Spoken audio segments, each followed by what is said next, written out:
का दूसरा नाम भी होता है जिसको हम कहते हैं multiplicative inverse of rational numbers. तो मल्टीप्लिकेटिव इनवर्स या रेसिप्रोकल क्या होता है, चलिए अब हम लोग इस चीज को समझने का प्रयास करते हैं। सबसे पहले हम लोग क्या करते हैं, कॉन्सेप्ट को समझने का प्रयास करते हैं। जैसे मान लीजिए आपके पास कोई भी रैशनल नंबर होगा, जैसे a/b, ठीक है। अब इसका रेसिप्रोकल या तो फिर मल्टीप्लिकेटिव इनवर्स क्या होगा, तो एक्चुअली क्या होगा, पलट जाता है, यानी कि ये b ऊपर चला जाएगा और ये a नीचे आ जाएगा। तो इसका जो रेसिप्रोकल होगा वो कुछ इस प्रकार से होगा, यानी कि आप यहाँ पे देख सकते हैं कि डिनोमिनेटर कहाँ चला गया, न्यूमरेटर में, और न्यूमरेटर कहाँ चला गया, डिनोमिनेटर में चला गया। सो ऐसे सिचुएशन को ही हम लोग कहा करते हैं रेसिप्रोकल, और या तो हम इसको दूसरे नाम से भी कह सकते हैं, दैट इज मल्टीप्लिकेटिव इनवर्स। अब इस कॉन्सेप्ट के आधार पर कुछ इस टाइप के प्रश्न आपसे पूछे जा सकते हैं, जैसा कि आप यहाँ पे देख रहे हैं, what will be the reciprocal of -6/11। इसका रेसिप्रोकल क्या होगा वो बताना है। और दूसरा प्रश्न है -8/5 का रेसिप्रोकल क्या होगा या मल्टीप्लिकेटिव इनवर्स क्या होगा वो बताना है। आप इस क्वेश्चन को खुद ही बनाएंगे, मैं आपको कुछ अनदर क्वेश्चन देकर समझाता हूँ। तो चलिए मैं यहाँ पर कुछ क्वेश्चन लेकर आपको बताता हूँ। जैसे आपको बताना है 11/5 का मल्टीप्लिकेटिव इनवर्स क्या होगा, तो इसका मल्टीप्लिकेटिव इनवर्स या रेसिप्रोकल ऑफ आप कैसे लिखोगे इसको, तो चलिए हम लोग जानते हैं कि रेसिप्रोकल ऑफ 11/5 इज 5/11, यानी कि हमने इसे क्या किया, इस तरह से पलट दिया। तो इसी को हम लोग कहा करते हैं मल्टीप्लिकेटिव इनवर्स या रेसिप्रोकल भी कहा करते हैं। अब इतना पूरा लिखने की जरूरत नहीं है, अब मैं आपको कुछ अनदर क्वेश्चन देता हूं।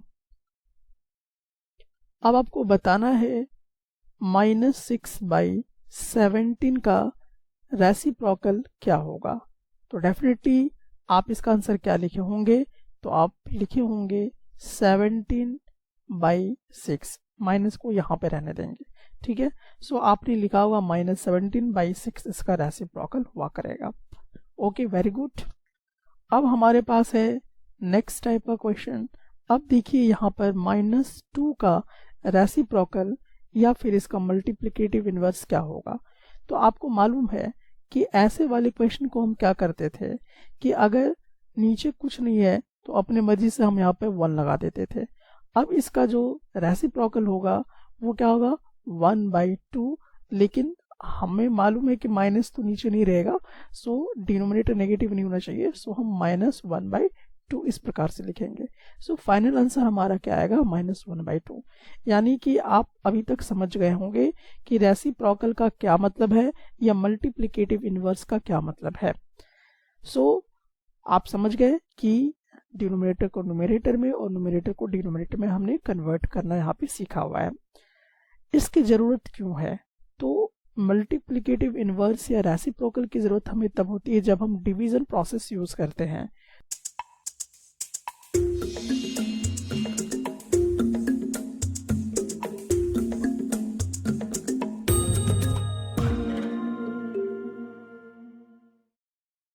मल्टीप्लिकेटिव इनवर्स क्या होता है, इसे हम लोग यहाँ पे समझने का प्रयास करेंगे।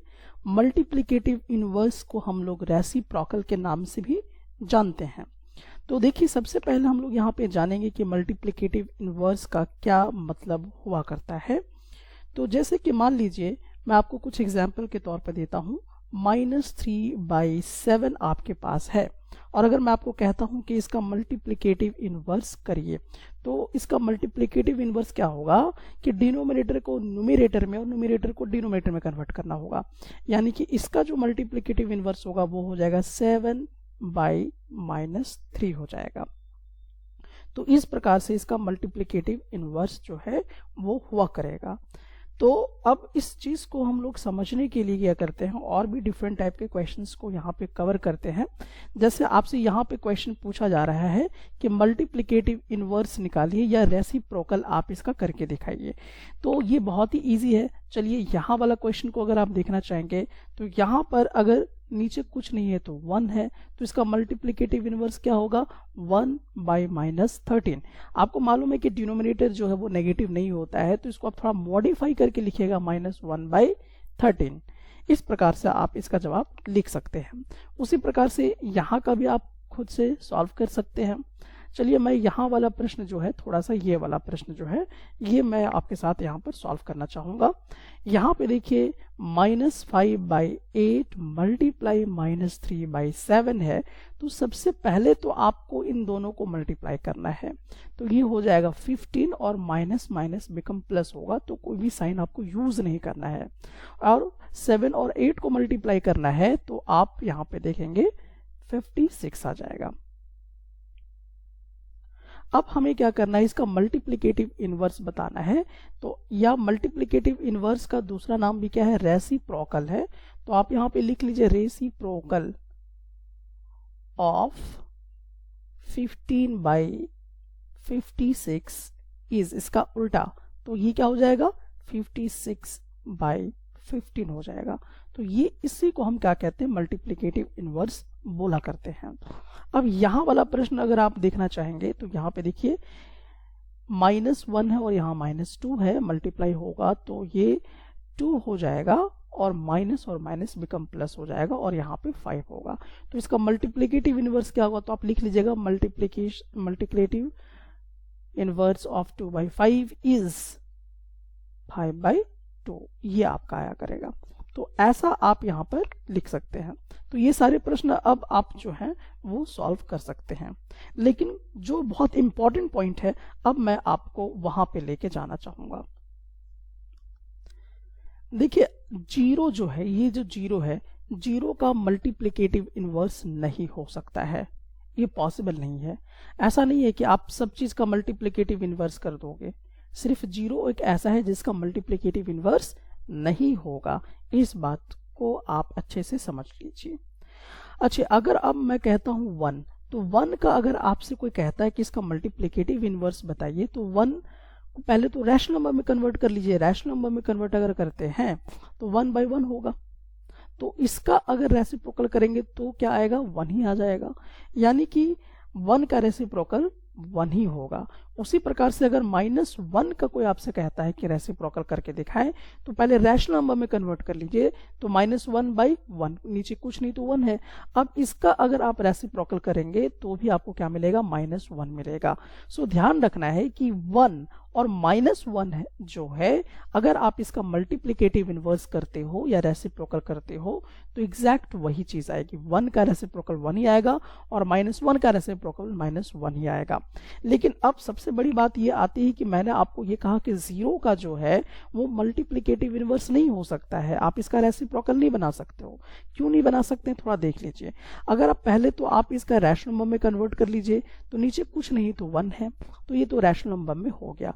अब मल्टीप्लिकेटिव इनवर्स क्या करता है कि जो डिनोमिनेटर इसको न्यूमरेटर में लाइए और जो न्यूमरेटर उसको डिनोमिनेटर में कन्वर्ट कर दीजिए। तो हमने कुछ इस प्रकार से कर दिया। लेकिन याद रखिए कि रैशनल नंबर में आपने क्या पढ़ा है, P और Q के फॉर्म में नंबर होना चाहिए, लेकिन Q कभी भी 0 नहीं होना चाहिए। तो यहाँ पे जो नीचे वो 0 आ गया, जबकि ये नहीं होना चाहिए। ऐसे केसेस में हम इसको नॉट डिफाइंड कहते हैं। यही कारण है कि यहाँ पर 0 एक ऐसा है जिसका मल्टीप्लिकेटिव इनवर्स पॉसिबल नहीं है। बहुत बढ़िया से इस बात को आप अच्छे से समझ लीजिए।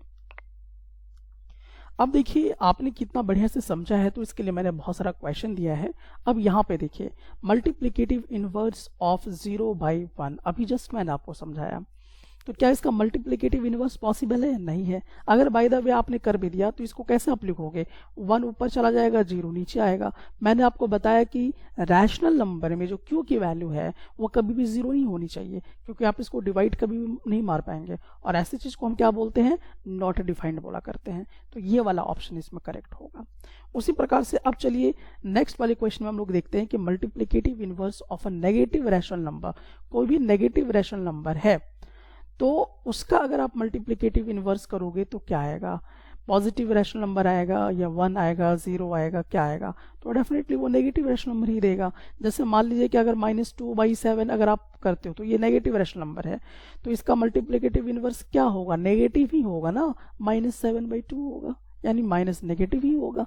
ठीक है, तो ये वाला ऑप्शन इसका जो है वो करेक्ट हुआ करेगा। अगला क्वेश्चन यहाँ पे आप देखिए, टू गेट द प्रोडक्ट 1, अगर आपको 1 लाना है तो ये आपके पास नंबर है 8/21, तो इसमें आप ऐसा क्या इन 4 ऑप्शन में से मल्टीप्लाई करोगे ताकि आपको मल्टीप्लाई करने पे जो आंसर आएगा, जो प्रोडक्ट आएगा वो 1 आएगा। तो आपको मालूम है कि क्या करेंगे, इसका मल्टीप्लिकेटिव इनवर्स यानी 21/8 को जब आप करोगे तो 21 कैंसिल होगा, 8 कैंसिल होगा, यानी कि अगर आप 21/8 को मल्टीप्लाई कर देते हो तो ये आपका क्या हो जाएगा, यहाँ पर 1 आपका प्रोडक्ट मिलेगा। तो उस हिसाब से अगर आप देखें तो सी ऑप्शन जो है वो आपका करेक्ट होगा यहाँ पर। नेक्स्ट क्वेश्चन यहाँ पे देखिए, मल्टीप्लिकेटिव इनवर्स आपको फाइंड आउट करने के लिए कहा जा रहा है इसका। अब ये क्वेश्चन जो है बड़ा ही इंपॉर्टेंट है आपके लिए, तो आप यहाँ पे क्या करें, पहले वीडियो को जो है पॉज कर लीजिए, बढ़िया से पॉज करने के बाद आप इस प्रश्न को सॉल्व करने का प्रयास कीजिए, आप क्या आंसर आपको मिलेगा। तो देखिए, आप वीडियो को पॉज कर लिए होंगे, मैं ऐसा मानता हूं, और आपने बहुत कोशिश भी की होगी कि इसका क्या ऑप्शन जो है करेक्ट होगा। तो देखिए, सबसे पहला तो हम लोग क्या करेंगे, -1/7 लिखा हुआ है, तो पहले हम इसको, हमें मालूम है कि अभी यहाँ पे जो माइनस है इसको भी हम लोग यहाँ पे नहीं देखेंगे, तो सबसे पहला काम क्या करना है कि ये जो 7 है और ये जो 1 है इसको मल्टीप्लाई कर दो। तो मल्टीप्लाई किए तो क्या आएगा आपका, 7 आएगा। अब उसको इस ऊपर वाले से ऐड कर दो तो क्या आ जाएगा, 8 आ जाएगा बाई 7, नीचे बाई 7, और यहाँ पे साइन जो माइनस था वो हमने यहाँ पे माइनस पुट कर दिया है। अब ये आया, अब मुझे मालूम है कि इसका क्या करना होगा, रेसिप्रोकल करना होगा, यानी मल्टीप्लिकेटिव इनवर्स निकालना होगा। तो 7 को ऊपर ले जाएंगे और -8 को नीचे ले आएंगे, हमारे सामने आ रहा है। तो ऑप्शन डी जो है आपका यहाँ पे करेक्ट फिट हो रहा है।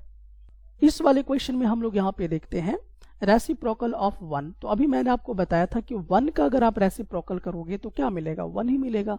तो ऑप्शन ए यहाँ पे जो है वो करेक्ट होगा। अगर आपको -1 का रेसिप्रोकल करना है तो क्या मिलेगा, डेफिनेटली मैंने आपको बताया था, बताइए क्या मिलेगा, जी हाँ, -1 ही मिलेगा। उसी प्रकार से 0 का अगर आप रेसिप्रोकल करोगे तो क्या होगा। अब इस सवाल का जवाब तो मैं नहीं बताऊंगा, आप खुद कमेंट सेक्शन में आके बताइए कि क्या होने वाला है इसके अंदर। उसके बाद अब देखिए, नेक्स्ट क्वेश्चन हमारे पास यहाँ पर आता है कि reciprocal of any rational number. अब हमारे पास एक रैशनल नंबर है p/q। अब इसका अगर हम लोग क्या करते हैं, रेसिप्रोकल करते हैं तो आपका क्या मिलेगा, तो रेसिप्रोकल में मुझे क्या मिलेगा, q ऊपर चल जाएगा, p नीचे आ जाएगा, तो क्या हमें मिलेगा, q/p। तो q/p कहाँ पर है, ऑप्शन डी पर है। तो ये वाला ऑप्शन जो है ये आपका करेक्ट होगा। अब देखिए, इस वाले टाइप के क्वेश्चन को हम कैसे बनाएंगे, तो बिल्कुल इजी है। पहले आप इसको मल्टीप्लाई कर लीजिए, फिर इसको मल्टीप्लाई कीजिए, जो भी आंसर होगा उसका आपको क्या कर देना है, पलट देना है। तो जिसे आप पलटेंगे तो आपको वहां पर इसका मल्टीप्लिकेटिव इनवर्स जो है वो मिल जाया करेगा।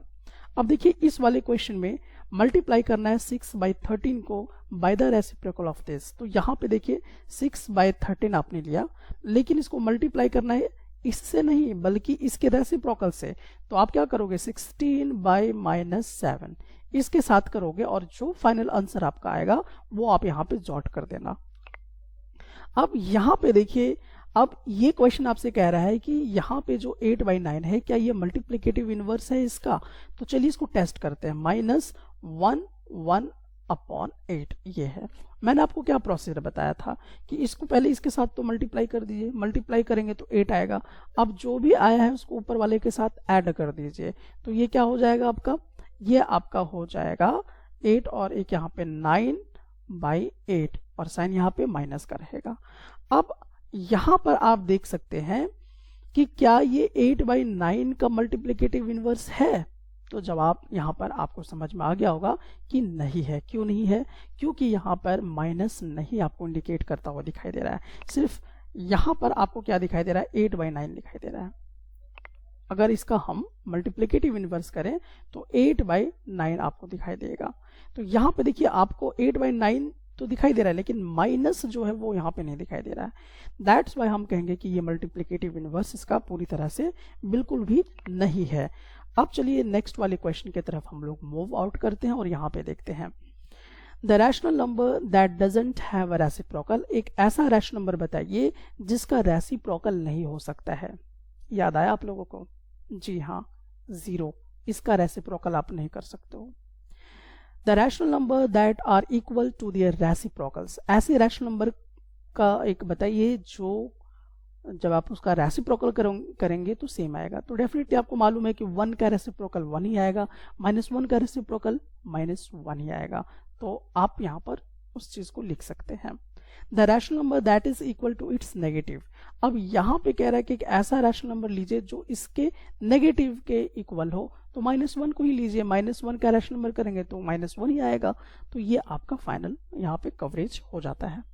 अब यहाँ वाला क्वेश्चन देखिए, यहाँ पे कह रहा है 0 हैज रेसिप्रोकल, तो आप क्या भरोगे? नो रेसिप्रोकल, क्योंकि ये नॉट डिफाइंड के केस में आ जाएगा। तो 0 का रेसिप्रोकल आप बिल्कुल भी फाइंड आउट नहीं कर सकते हो। अब यहां वाला देखिए, ये क्वेश्चन को आप खुद ही भर सकते हो। The numbers and are their own reciprocal. कौन कौन से ऐसे नंबर है जिसका खुद ही जो है रैशनल नंबर आता है? तो एक 1 और एक -1 का जब आप रेसिप्रोकल करोगे तो सेम यही चीज आपको मिलेगा। अब आपको यहाँ पे बता रहा है -5 का रेसिप्रोकल क्या होगा। तो -5 आप इस तरह से लिख लीजिए, इसके नीचे 1 लिख लीजिए। अब क्या हो जाएगा? 1/-5। तो इस प्रकार से, और इसको करेक्ट करने के लिए माइनस को आप ऊपर ले जाइए, -1/5। तो ये आपका क्या हो जाएगा? -1/5 जो है -5 का रेसिप्रोकल हो जाया करेगा। उसी प्रकार से अब यहां पे कह रहा है कि रेसिप्रोकल कीजिए 1/x का, तो आपको क्या करना होगा? x/1, तो ये आपका रेसिप्रोकल होगा। अब कह रहा है कि the product of 2 rational number is always r। जब भी आप 2 रैशनल नंबर को प्रोडक्ट करोगे तो क्या आएगा? रैशनल नंबर ही आएगा। तो यहाँ पे रैशनल नंबर आपको पुट करना है। अगला आपको क्या रहा है कि the reciprocal of a positive rational number is. जब भी आप किसी पॉजिटिव रैशनल नंबर का रेसिप्रोकल करोगे तो क्या आएगा? पॉजिटिव ही आएगा। ठीक है, तो ये चीज आपको यहाँ पर करनी थी। इस तरह के क्वेश्चंस को सॉल्व करने के लिए हम लोगों को LHS is equal to RHS proof करना पड़ेगा। अगर हम वैसा कर लेते हैं तो ये क्वेश्चन सॉल्व हो जाएगा। तो चलिए मैं अभी आपको यहाँ पर एक क्वेश्चन बना के बताऊंगा। तो अभी हम लोग ये फर्स्ट वाला क्वेश्चन को लेते हैं। तो फर्स्ट क्वेश्चन में जैसा कि हमारे पास पहले से ही x का वैल्यू दिया हुआ है, तो x का वैल्यू हमारे पास है 11/15। ठीक है, अब ये हमारे पास दिया हुआ है। अब देखिए यहां से ये वाला जो पार्ट आपको दिखाई दे रहा है, यहां से ये वाला पार्ट, इस वाले को हम लोग ले लेते हैं LHS। तो यहां पर हम लोग लिख लेंगे LHS इज इक्वल टू, तो LHS हमें कितना कह रहा है? माइनस, तो हम माइनस यहाँ पे रखेंगे, फिर राउंड ब्रैकेट है यहाँ पे, फिर देन -x। तो हम इस प्रकार से इसे लिख लेंगे। अब यहाँ पे देखिए आपको माइनस रखने के लिए कहा है, तो आप यहाँ पे माइनस रख दीजिए। उसके बाद देखिए यहाँ पर आपको माइनस रखने के लिए कहा है, तो आप माइनस रख दीजिए। और x की वैल्यू हम लोग यहाँ पे क्या लेंगे? तो x की वैल्यू हम लोग यहाँ पे लेंगे 11/15। ये हम लोग यहाँ पे लेके चलेंगे। सो अब आप देखिए, आपको मालूम है कि माइनस इंटू माइनस, यानी कि आपको याद होगा कि माइनस इंटू माइनस जब इस तरह से होता है तो माइनस माइनस क्या हो जाता है? प्लस हो जाता है। तो हम यहाँ पर देखिए माइनस, और यहाँ पे कुछ नहीं तो इंटू है, तो माइनस इंटू माइनस क्या हो जाएगा? प्लस हो जाएगा। सो यहाँ पर क्या आ जाएगा आपका? 11/15। अब ये देखिए ये किसकी वैल्यू है? 11/15 किसकी वैल्यू है? देखिए x के बराबर आ गया, इक्वल टू ये हमारा x हो गया। मतलब कि ये क्या हो गया? RHS के बराबर हो गया। यानी कि RHS में हमें क्या लाना है? इज इक्वल टू x लाना है। सो इस प्रकार से आपने यहाँ पर साबित कर लिया कि जो LHS है वो इक्वल होगा RHS के। तो इस प्रकार से आपको प्रूफ कर लेना है। चलिए अब हम लोग नेक्स्ट वाले क्वेश्चन में आते हैं, यहाँ पर 2 वाले क्वेश्चन पर। तो अब देखिए इसको भी बिल्कुल आप ऐसे ही बनाएंगे। x की वैल्यू यहाँ पर देखिए हम लोगों के पास क्या दिया हुआ है? -13 बाई 17 दिया हुआ है। तो सबसे पहले हम क्या ले लेंगे, LHS लेंगे। So LHS is equal to, LHS का पार्ट अगर देखिए तो ये वाला है, तो हम लोगों को मालूम है कि माइनस देन माइनस एक्स, ठीक है। अब यहाँ पे माइनस है तो माइनस रहने दीजिए, ब्रैकेट है ब्रैकेट रहने देते हैं, माइनस है माइनस रहने देते हैं। एक्स का वैल्यू इस बार देखिए पूरा क्या लेना है, एक्स की वैल्यू आपको इस बार क्या लेना है, दैट इज -13/17, इस टाइप से आपको लेना है, ठीक है। तो अब चलिए हम लोग इसको सॉल्व करते हैं। अभी ये माइनस है, माइनस ही रहने देते हैं, और ये ब्रैकेट अभी देख लीजिए, ये वाला और ये वाला को माइनस इंटू माइनस, यानी कि माइनस माइनस क्या होगा, प्लस, तो ये हो जाएगा 13/17। फिर से हम देखेंगे कि ये यहाँ पर कुछ नहीं तो प्लस है, तो माइनस प्लस क्या होगा, माइनस होगा, तो -13/17। अब देखिए -13/17 किसके इक्वल है, एक्स के इक्वल है, ठीक है। और ये क्या हो गया, ये आपका ये वाला पार्ट को हम क्या कहेंगे, इसको RHS कहेंगे। तो ये आपका RHS के बराबर हो गया। तो ऐसे ही सारे प्रश्न को आपको क्या करने हैं, सॉल्व करने हैं। सो यहाँ पर आपने देखा कि LHS जो है इज इक्वल टू RHS के बराबर आपका आ रहा है। इसी प्रकार से आप इस वाले क्वेश्चन को भी बना सकते हैं। तो आप वीडियो को पॉज कीजिए और बिल्कुल ऐसे ही ये क्वेश्चन बनेगा, तो इसको आप बनाकर कमेंट सेक्शन में जरूर बताइए। ये NCERT एग्जाम्पलर प्रॉब्लम्स ली गई हैं, और ये भी क्वेश्चन हूबहू वैसे ही बनेंगे जैसा अभी आप लोगों ने बनाया था। तो इसको भी आप अभी खुद से ही वीडियो को पॉज करके जरूर बनाएं। Properties of multiplication of rational numbers, यानी कि जब आप रैशनल नंबर्स को मल्टीप्लाई करते हैं तो वो कौन कौन से प्रॉपर्टीज को शो करते हैं, यहाँ पर हम उसी का डिस्कशन करने वाले हैं। तो सबसे पहले हम लोग यहाँ पर देखेंगे कि क्या जब आप रैशनल नंबर का मल्टीप्लिकेशन करते हैं तो क्या वो क्लोजर प्रॉपर्टी दे पाता है। तो चलिए इसके लिए मैं आपको कुछ एग्जाम्पल यहाँ पर देना चाहता हूँ। जैसे मान लीजिए कि आपके पास एक रैशनल नंबर है 2/3 और दूसरा रैशनल नंबर आपके पास है 4/5। अब इन दोनों रैशनल नंबर को हम मल्टीप्लाई कर देते हैं। मल्टीप्लाई करने पे हमें रैशनल नंबर ही मिलना चाहिए। अगर ऐसा होगा तो हम कहेंगे कि वो क्लोजर प्रॉपर्टी देगा, अदरवाइज नहीं देगा। तो अब देखिए यहाँ पर इन दोनों को अगर हम आपस में मल्टीप्लाई करते हैं तो ये 8 आएगा और यहाँ पे 15। तो आप देख सकते हैं कि ये p/q के फॉर्म में लिखा हुआ है और ये स्टैंडर्ड फॉर्म में भी है। सो हम कहेंगे कि ये आपका क्या है, रैशनल नंबर है। यानी कि मल्टीप्लाई करने पे हमें जो प्रोडक्ट मिला है वो भी क्या मिला है, रैशनल नंबर ही मिला है। एक और एग्जाम्पल हम लोग यहाँ पे चलिए लेके देखते हैं और ये टेस्ट करते हैं। जैसे मान लीजिए कि -3/7 हम लेते हैं और दूसरा जो रैशनल नंबर है वो हम लोग लेते हैं 9/8 को। अब इन दोनों को मल्टीप्लाई करते हैं और देखते हैं कि जो आंसर आएगा मल्टीप्लाई करने के बाद वो रैशनल नंबर आता है या नहीं आता है। तो अब देखिए इन दोनों को अगर आप मल्टीप्लाई करेंगे तो यहाँ पे -27 आएगा और ये वाला जो है आपका 56 आ जाया करेगा। तो यहाँ पर आपने देखा कि ये आपका p/q के फॉर्म में भी है और आपका स्टैंडर्ड फॉर्म में भी है, तो ये आपका रैशनल नंबर है। उसी प्रकार से और भी चलिए हम लोग एग्जांपल देखते हैं। एक और रैशनल नंबर हम लोग लेते हैं -5/9 और दूसरा रैशनल नंबर लेते हैं -4/11। अब इन दोनों को अगर हम मल्टीप्लाई करेंगे तो देखते हैं कि जो प्रोडक्ट आएगा, जो फाइनल आंसर आएगा वो रैशनल नंबर है या नहीं है। तो इन दोनों को मल्टीप्लाई करेंगे तो ये 20 होगा और माइनस माइनस क्या हो जाता है, प्लस हो जाता है। इसलिए यहाँ पर कोई भी साइन हमें इंडिकेट करने की कोई जरूरत नहीं है। और 9 × 11 करेंगे तो हमें क्या मिलेगा, 99। सो आप देख रहे हैं कि p/q के फॉर्म में आपका लिखा हुआ है विच इज रैशनल नंबर और ये स्टैंडर्ड फॉर्म में भी है। तो रैशनल नंबर के लिए इंपॉर्टेंट आपको 3 कंडीशन देखने हैं कि any number can be written in the form of p/q where q is not equal to 0। पहला तो p/q के फॉर्म में लिखा होना चाहिए और दूसरा क्या है कि q is not equal to 0 होना चाहिए। और साथ ही साथ एक और इम्पॉर्टेंट पॉइंट है, दैट इज स्टैंडर्ड फॉर्म में होना चाहिए, तभी आप उसको रैशनल नंबर मानेंगे, अदरवाइज नहीं मानेंगे। अब हम लोग दूसरे प्रॉपर्टी की तरफ आते हैं और दूसरा प्रॉपर्टी हमारा है कम्यूटेटिविटी प्रॉपर्टी। तो अब हम यहाँ पे देखेंगे कम्यूटेटिव प्रॉपर्टी शो करता है मल्टीप्लिकेशन या नहीं करता है।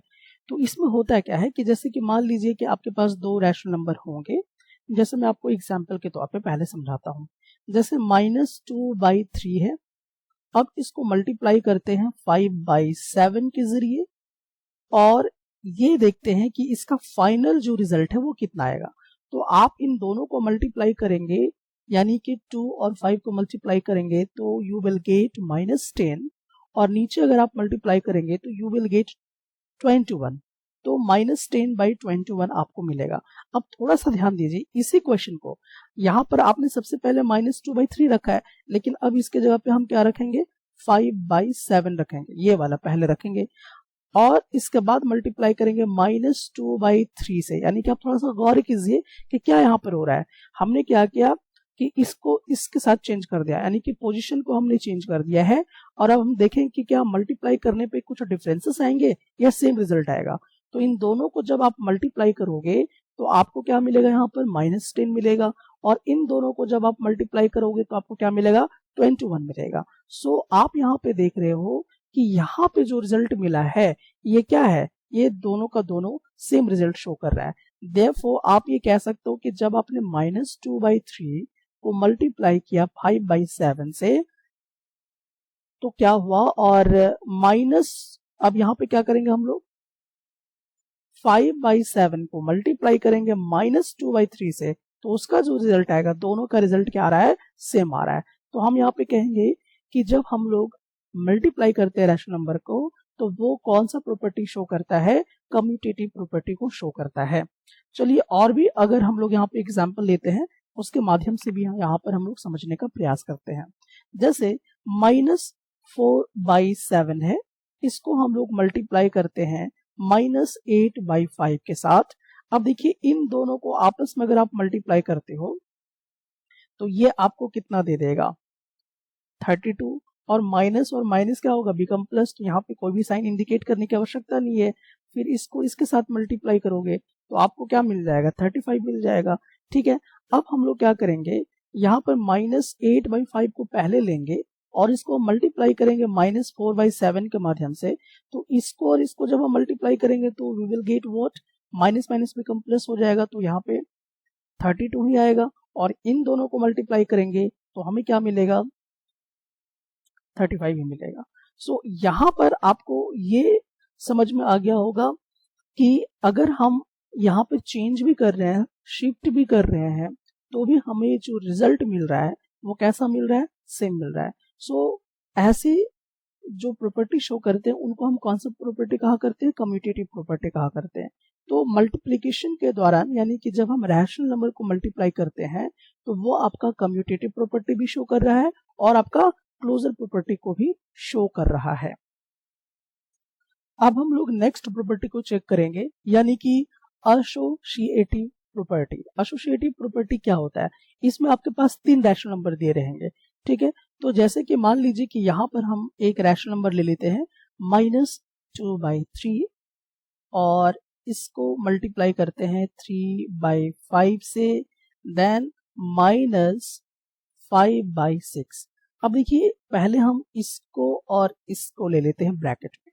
ठीक है, अब इसको पहले हम लोग सॉल्व करके यहाँ पे देखेंगे कि क्या जो हमारा रिजल्ट है वो सेम आ रहा है या नहीं आ रहा है। तो इसको हम कैसे सॉल्व करेंगे, तो इसको सॉल्व करने का तरीका आपको मालूम है कि जो सबसे पहले ब्रैकेट के अंदर होता है हम सबसे पहले उसी को सॉल्व करते हैं। तो देखिए 3 के टेबल में 3 कितने बार में आएगा, 1 टाइम्स में कट जाएगा। और 3 के टेबल में 6 कितने बार में आएगा, 2 बार में।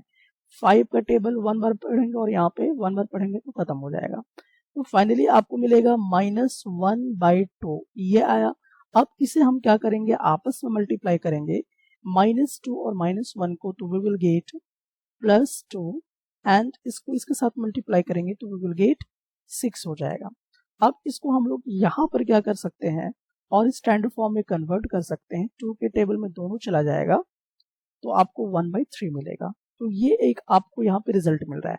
अब थोड़ा सा इसी को आप दूसरे तरीके से भी यहाँ पर चलिए देख लेते हैं। हमने यहाँ पे क्या लिया, 3 रैशनल नंबर लिए इस तरह से, और एक हमारे पास क्या था 3/5 और अनदर हमारे पास था -5/6। अब हम लोग क्या करेंगे, इसके और इसके साथ मल्टीप्लिकेशन ब्रैकेट पे रखेंगे। पहले हमने क्या किया, वो नोटिस कीजिए, और अभी हमने क्या किया वो नोटिस कीजिए। तो अब इन 3 और 3 को तो कैंसिल किया जा सकता है 1 टाइम्स में, तो बचा आपके पास -2/5। अब इसको मल्टीप्लाई किसके साथ करेंगे, -5/6 के साथ।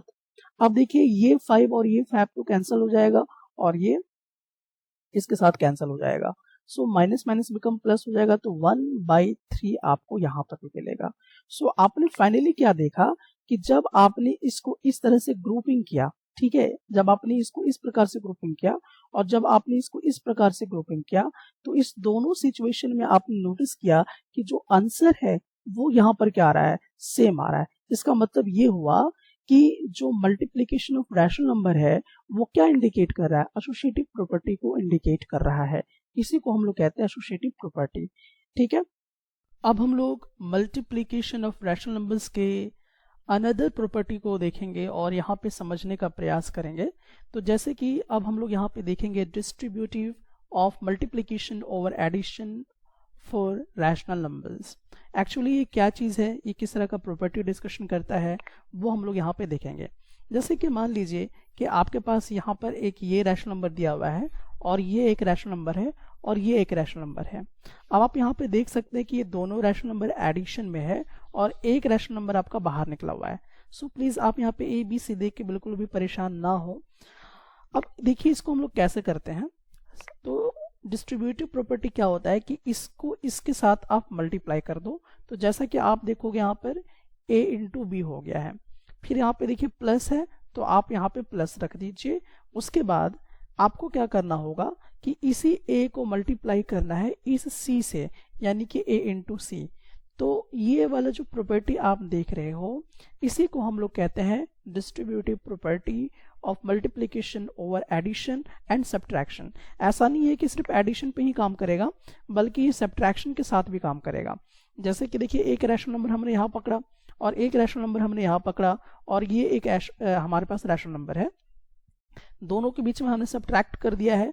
अब इसको हम लोग किस प्रकार से देखेंगे, तो सबसे पहले इसको इसके साथ मल्टीप्लाई करेंगे, तो आप देखेंगे क्या कि ए बी हो जाएगा। देन माइनस है तो हम माइनस पुट करेंगे और फिर इसी ए को सी के साथ मल्टीप्लाई कर देंगे, तो ये आएगा। तो हम लोग यहाँ पर एक ही कंक्लूजन यहाँ पर निकालने का प्रयास कर रहे हैं, और वो ये है distributive property of multiplication over addition and subtraction. यानी कि सब्ट्रैक्शन और एडिशन के दौरान भी मल्टीप्लिकेशन में क्या होता है, डिस्ट्रीब्यूटिव प्रॉपर्टी जो है वो लगा करता है। अब इस बात को समझाने के लिए मैं आपको एक एग्जांपल देने जा रहा हूं। तो यहाँ पर आप ध्यान से देखिएगा और प्लीज आप मेरे साथ अपने कॉपी में इसे बनाते भी जाइएगा, बिल्कुल देखते मत जाइएगा। तो जैसे कि मान लीजिए हमारे पास एक क्वेश्चन है -3/4, जो कि एक आपका क्या है, रैशनल नंबर है। अब इसको हम लोग मल्टीप्लाई कर देते हैं किसके साथ, तो अब देखिए थोड़ा सा आपको ब्रैकेट वगैरह देख के थोड़ा सा डरावना तो लगेगा, बट डोंट वरी। और यहाँ पर हो गया 2/3। अब इसका हम क्या कर देंगे, एडिशन कर देंगे और -5/6 हम लोग यहाँ पर इस प्रकार से रखेंगे। नाउ अब इस ब्रैकेट को हम लोग क्या कर देंगे, क्लोज कर देंगे। अब हमें यहाँ पे देखना क्या है कि ये जो है ये डिस्ट्रीब्यूटिव प्रॉपर्टी को शो कर रहा है या नहीं कर रहा है। तो ध्यान से देखिए, इसको हम लोग यहाँ पर सॉल्व कर रहे हैं। किस प्रकार से ये क्वेश्चन सॉल्व होगा वो हम लोग यहाँ पर देखने वाले हैं। तो देखिए इसे हम किस प्रकार से सॉल्व करेंगे। तो सबसे पहले कि मैंने आपको बताया कि पहले ये तो ब्रैकेट में तो है नहीं, तो इसको आप बाहर निकाल दो, -3/4, यानी कि बिल्कुल हम इसको एज इट इज कॉपी कर देंगे। ठीक है, अब जो ब्रैकेट के अंदर होता है ना, तो सबसे पहले हम लोग उसी को सॉल्व करते हैं जो ब्रैकेट के अंदर होता है। तो अब यहाँ पे देखिए ब्रैकेट के अंदर 2/3 है, -5/6 है। ठीक है, तो अब हम लोग सबसे पहले काम क्या करेंगे कि इन दोनों का एलसीएम लेंगे, क्योंकि ये एडिशन प्रोसेस में आपको दिखाई दे रहा है। तो जब आप इन दोनों का एलसीएम लेंगे तो आपको मालूम है कि कितना आने वाला है। अगर आप 3 और 6 का एलसीएम ले लीजिए, 3 का टेबल में 1 बार में चला जाएगा और ये 2 टाइम्स में चला जाएगा। तो एलसीएम जो हमारा आएगा that is 3 × 2 which is equal to 6। तो हमने यहाँ पे क्या कर लिया कि इन दोनों का एलसीएम ले लिया, तो हमें मिल गया यहाँ पे 6। अब इस प्रकार से जब हो जाता है तो अब हम इसे मालूम है कि किस प्रकार से बना सकते हैं, इसको डिवाइड कर देंगे 3 से और यहाँ पे हो जाएगा 4 देन प्लस, अब इसको यहाँ पे करेंगे तो -5। तो मैं ये मान के चल रहा हूँ कि आपने प्रीवियस लेक्चर को यहाँ पे देख लिया है, इसीलिए यहाँ पे मैं आपको थोड़ा फाउंडेशन नहीं बता रहा हूँ। अब देखिए इस प्रकार से तो आ गया आपका। अब आगे देखिए हम क्या करेंगे, -3/4 एज इट इज हम कॉपी कर देंगे और यहाँ पर अब आपको क्या करना है कि यहाँ पे साइन को थोड़ा सा हमें ब्रेक करना है। तो साइन को ब्रेक करने के लिए तो चलिए हम लोग सबसे पहले क्या करते हैं, यहाँ पर अभी ये ब्रैकेट जो है इसको हम लगा देते हैं। 4 हो गया। अब देखिए प्लस माइनस क्या होता है, प्लस माइनस माइनस हुआ करता है, दैट इज 5 और यहाँ पर हो गया आपका ये वाला। अब आगे इसका प्रोसीजर हम देखते हैं, -3/4। अब हम लोग क्या करेंगे कि इन दोनों को सब्ट्रैक्ट करेंगे तो आपको कितना मिलेगा, तो आपको यहाँ पर -1 मिलेगा और नीचे क्या बच गया, 6 मिलेगा। अब देखिए ये तो हमारा प्रोसीजर हो गया, तो अब इन दोनों को क्या करेंगे, आपस में मल्टीप्लाई करेंगे। तो -3 मल्टीप्लाइड बाई -1 बिकम्स 3, क्योंकि माइनस और माइनस बिकम्स प्लस हो जाते हैं। अब यहाँ पर इन दोनों को मल्टीप्लाई करेंगे तो यू विल गेट 24। तो यहाँ पर अभी देखिए स्टैंडर्ड फॉर्म में कन्वर्ट नहीं हुआ है, तो हम लोग इसको कट करके स्टैंडर्ड फॉर्म में भी कन्वर्ट करेंगे तो हमें क्या मिलेगा, 1/8 मिलेगा। तो ये एक हमारा इस प्रकार से हुआ। अब इसको देखिए हम लोग डिस्ट्रीब्यूटिव प्रॉपर्टी के माध्यम से कैसे बनाते हैं। तो देखिए ये तो हमने एक जनरल प्रोसेस यहाँ पे यूज कर लिया है। अब लेकिन देखिए मैंने आपको क्या बताया था कि यहाँ पर थोड़ा सा अगर आप पीछे, जैसे कि मान लीजिए कि यहाँ पर देखेंगे कि आपके पास है a multiply b plus c, इस प्रकार का है। तो आपको क्या करना है, इसको इसके साथ मल्टीप्लाई करना है, ab multiply then plus put करेंगे एंड देन ac। तो यहाँ पर इसी चीज को बिल्कुल हम लोग यहाँ पे अप्लाई करेंगे। ये वाला जो पार्ट है -3/4, ये a के जगह पर है, ये b के जगह पर है और ये c के जगह पे है। तो आपको सबसे पहले क्या करना है कि ये वाला जो हिस्सा आपको दिखाई दे रहा है -3/4, इसको इसके साथ मल्टीप्लाई कर देना है। यानी मैं यहाँ पे इस तरह से लिखूंगा, थोड़ा ध्यान दीजिएगा, -3/4 अब किसके साथ मल्टीप्लाई हो जा रहा है, इस वाले के साथ, -2/3 के साथ। ठीक है। अब देखिए यहाँ पे प्लस है तो हम प्लस पुट कर देंगे। अब आपको क्या करना, फिर से इस वाले को पकड़ना है। ठीक है, यानी कि -3/4 को पकड़ना है। अब ये वाला को किसके साथ मल्टीप्लाई करना है, इस वाले के साथ मल्टीप्लाई करना है। तो हम लोग यहाँ पर देखेंगे -5/6 हम लोग यहाँ पे ये रखा करेंगे। तो इसी को हम लोग क्या कहते हैं, डिस्ट्रीब्यूटिव प्रॉपर्टी कहा करते हैं जब आप इस तरह से लिखते हो। तो देखो इसी को हम लोग क्या किए हैं, इस फॉर्मेट में यहाँ पे कवर किए हुए हैं। तो अब देखिए कि जब इसको हम सॉल्यूशन करेंगे तो क्या आंसर जो है हमें बिल्कुल एग्जैक्ट मिलेगा। तो चलिए इसी प्रश्न का जवाब हम लोग यहाँ पे ढूंढने का प्रयास करते हैं। तो सबसे पहले इन दोनों को अगर हम लोग मल्टीप्लाई करते हैं तो ये 3 और ये 3 कैंसिल हो जाएगा, तो -1 यहाँ पे बच रहा है और ये वाला कैंसिल हो जाएगा, तो यहाँ पे 2, तो यहाँ पे -1/2 आपका बचा। तो ये आपने यहाँ पे कॉपी कर लिया इस प्रकार से। अब यहाँ पे क्या आ रहा है, आपका प्लस आ रहा है, तो हम यहाँ पे प्लस पुट करेंगे। फिर देखेंगे कि यहाँ पर क्या कट हो सकता है, तो पहले कट कर देंगे। 3 के टेबल में ये तो चला जा रहा है, तो यहाँ पर माइनस और माइनस बिकम प्लस हो जाएगा। यहाँ पे कुछ नहीं तो 1 है, 1 को 5 के साथ मल्टीप्लाई करेंगे तो हमें 5 मिलेगा और यहाँ पर क्या मुझे मिलेगा, 8 मिलेगा। यानी कि एक हमारा क्या आ जाएगा, 5/8 आ जाएगा। तो कुछ इस प्रकार से आ गया। अब हमें क्या करना है, फाइनली अब देखिए एडिशन का प्रोसेस में आ गया है। तो एडिशन का प्रोसेस में जब आप इसका एलसीएम लेंगे तो आपको 8 मिलेगा और एलसीएम लेना आपने सीख चुका है। तो जब आप इस पूरे प्रोसेस को करेंगे तो आपको यहाँ पर इस तरह से मिलेगा। तो ये प्रोसेस मैं यहाँ पे कट कर रहा हूँ, आप इसको पूरी तरह से अपने से स्वयं करें। अब इन दोनों को देखिए, माइनस प्लस क्या होगा, माइनस होगा, सब्ट्रैक्ट करें तो क्या मिलेगा, 1/8 मिलेगा। सो फाइनली आप देखिए यहाँ पे जो रिजल्ट आया और यहाँ पे जो रिजल्ट आया दोनों सेम है। लेकिन यहाँ पर जो आपने ये वाला जो सॉल्व किया हुआ है इसको हम क्या बोलेंगे, डिस्ट्रीब्यूटिव प्रॉपर्टी कहा करेंगे। तो ये डिस्ट्रीब्यूटिव प्रॉपर्टी के माध्यम से आपने इसको क्या किया है, सॉल्व किया हुआ है। अब देखिए बिल्कुल इसी चीज को यूज करके आपको क्या करना है, यहाँ पे जो ट्राई दिस का क्वेश्चन दिया हुआ है आप इसको बिल्कुल वैसे ही सॉल्व कर सकते हैं। यहाँ पे आपको आंसर फाइंड आउट करना है using the distributive property use करके। तो बहुत ही इजी है, बिल्कुल आप वैसे ही कर सकते हैं इसमें जिस प्रकार से पहले किया गया था। तो आप इसको डिस्ट्रीब्यूटिव यूज करके यहाँ पर डेफिनेटली इसको सॉल्व कर सकते हैं। तो देखिए यहाँ पर डिस्ट्रीब्यूटिव लॉ लगाकर आप कैसे बना सकते हैं। तो चलिए मैं आपके कॉन्फिडेंस को बूस्टअप करने के लिए थोड़ा एक क्वेश्चन यहाँ पे मैं बना ही देता हूँ ताकि आप दूसरे क्वेश्चन को खुद से कर सकें। तो देखिए ये एक्चुअल में क्या है, यहाँ पे थोड़ा सा रिवर्स है, जो मैंने पहले आपको एग्जांपल दिया उसका जस्ट रिवर्स है। तो यहाँ पे देखिए -7/5 जो है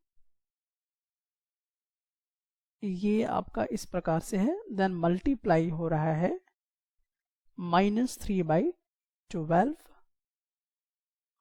और यहाँ पर प्लस पुट हो गया है, फिर ये ब्रैकेट है। तो देखिए ब्रैकेट आपको जब दिखाई दे रहा होगा तो थोड़ा सा टेंशन तो आपका बढ़ रहा होगा, बट डोंट वरी, थोड़ा सा प्रैक्टिस करते रहें, सब ठीक हो जाएगा। अब थोड़ा सा आपको देखिए यहाँ पे देखना क्या है, मल्टीप्लाई, यहाँ मल्टीप्लाई का साइन चेक कीजिए, ठीक है। अब देखिए इन दोनों में से मल्टीप्लाई हो रहा है, फिर यहाँ पर भी देखिए मल्टीप्लाई का साइन देखिए।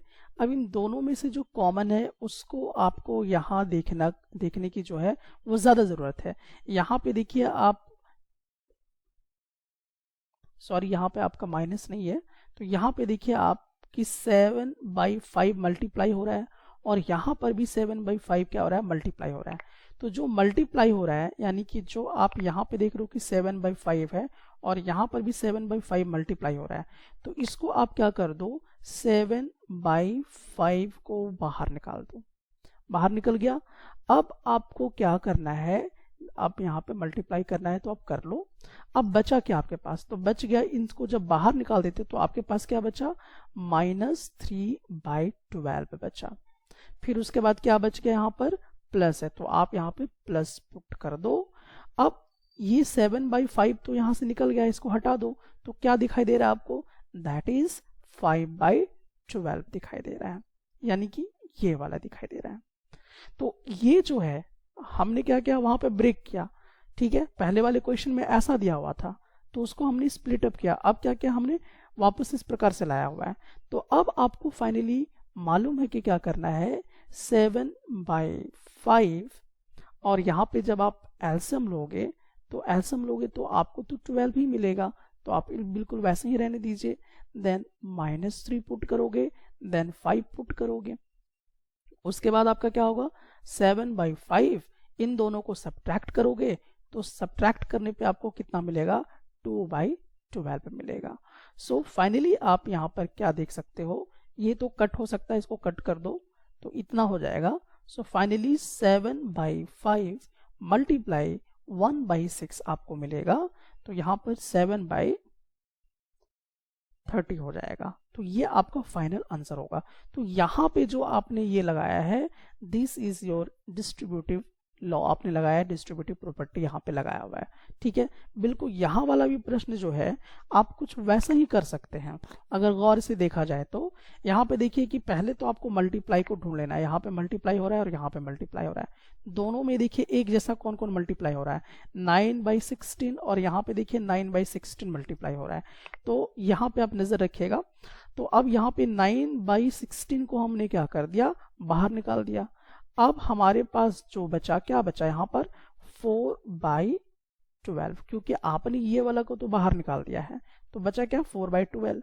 उसके बाद क्या बच रहा है आपका, प्लस है, तो प्लस को यहाँ पे रख दीजिए। उसके बाद ये भी बाहर निकल चुका है, देखिए 9/16, तो आपके पास क्या बचता है, -3/9 बचता है, ठीक है। तो अब आपको फिर से आगे अब सॉल्व करना है। आपको मालूम है कि पहले ब्रैकेट का काम करेंगे, इसका एलसीएम प्रोसेस कीजिए, फिर जैसे आप मल्टीप्लाई करते तो वैसे कीजिए। तो यहाँ पर आपका डिस्ट्रीब्यूटिव लॉ इस प्रकार से काम कर रहा है। तो चलिए इसमें हम लोग और भी क्या करते हैं। तो सबसे पहला काम हमें क्या करना है, ये जो देखिए 2/5 है, बिल्कुल इसको हम यहीं पे रहने देंगे, मल्टीप्लाई है, मल्टीप्लाई रहने देते हैं। यहाँ पे देखिए -3/7 है, तो हम यहाँ पर -3/7 को भी बिल्कुल वैसे ही रहने देते हैं। लेकिन अब यहाँ से हम लोग थोड़ा क्या करेंगे, चेंजेस करेंगे।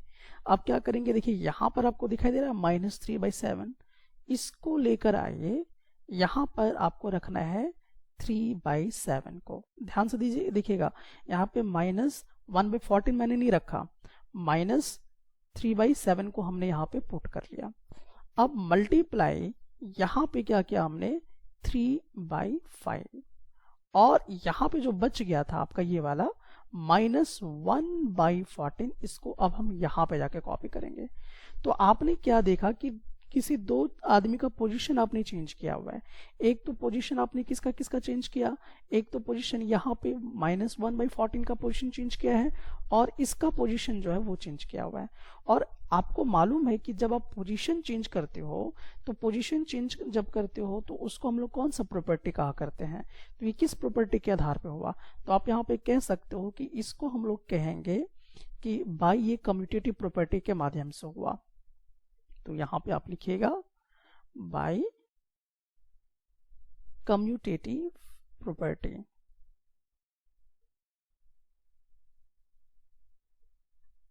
तो ये प्रॉपर्टी के माध्यम से ऐसा पॉसिबल जो है वो हो पाया है।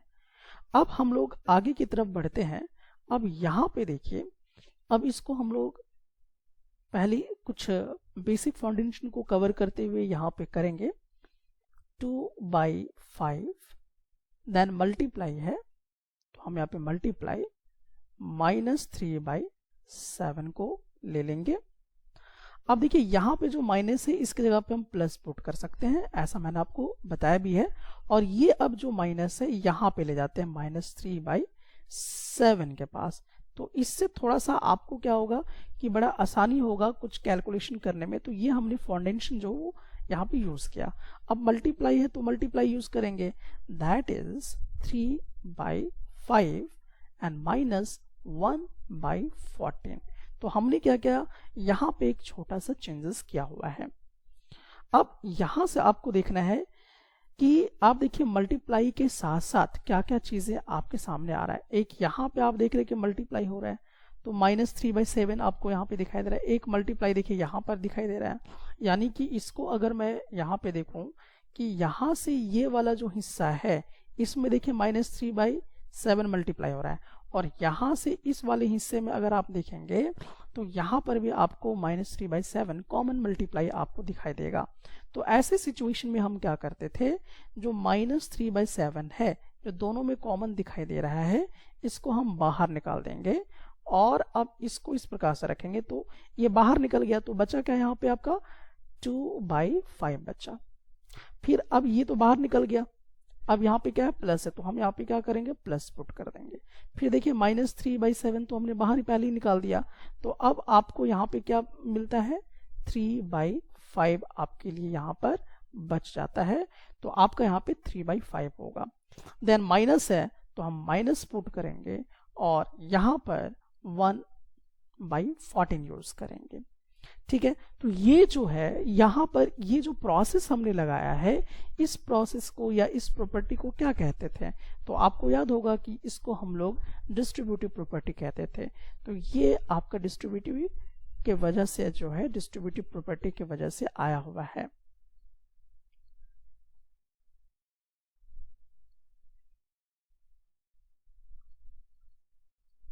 तो ये प्रॉपर्टी आपने यूज किया। तो यहां पर आप देख सके हैं कि यहां पर आपने दो प्रॉपर्टी यूज किया, एक तो कम्यूटेटिव प्रॉपर्टी यूज किया और एक डिस्ट्रीब्यूटिव प्रॉपर्टी यूज किया। बाकी अब आपको फर्दर क्या करना है, इसको सॉल्व करना है। तो सॉल्व करना आपको मालूम है कि पहले आप किसका सॉल्यूशन करोगे, तो सबसे पहले तो आपको जो ब्रैकेट के अंदर दिया हुआ है उसका सॉल्यूशन सबसे पहले करना पड़ता है। तो -3/7 हम एज इट इज कॉपी करेंगे। अब क्या करेंगे, इन दोनों का एलसीएम लेंगे, सेम है तो 5 ही रहेगा। देन यहाँ पे 2 है, देन यहाँ पे 3 है, फिर देन -1/14 हम यहाँ पे रख देंगे। फिर देखिए -3/7 है। अब देखिए इन दोनों को ऐड करेंगे तो 5 आएगा, ब्रैकेट को तोड़ देंगे तो 5/5 होगा, -1/14 हो जाएगा। अब देखिए आगे अगर इसको हम करते हैं तो 5 और 5 आपस में कट के यहाँ पे क्या बचेंगे, 1 बचेंगे।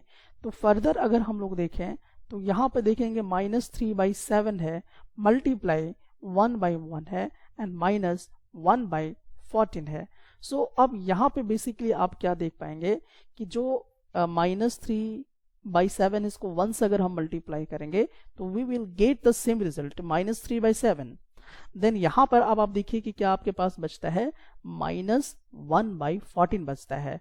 तो यहाँ पर अब आपको क्या करना है, इसका एलसीएम लेना है। जब आप इसको एलसीएम लेंगे तो आपको यहाँ पर एलसीएम 14 ही मिलेगा और यहाँ पर आपका -6 हो जाएगा, देन यहाँ पर 1 हो जाएगा।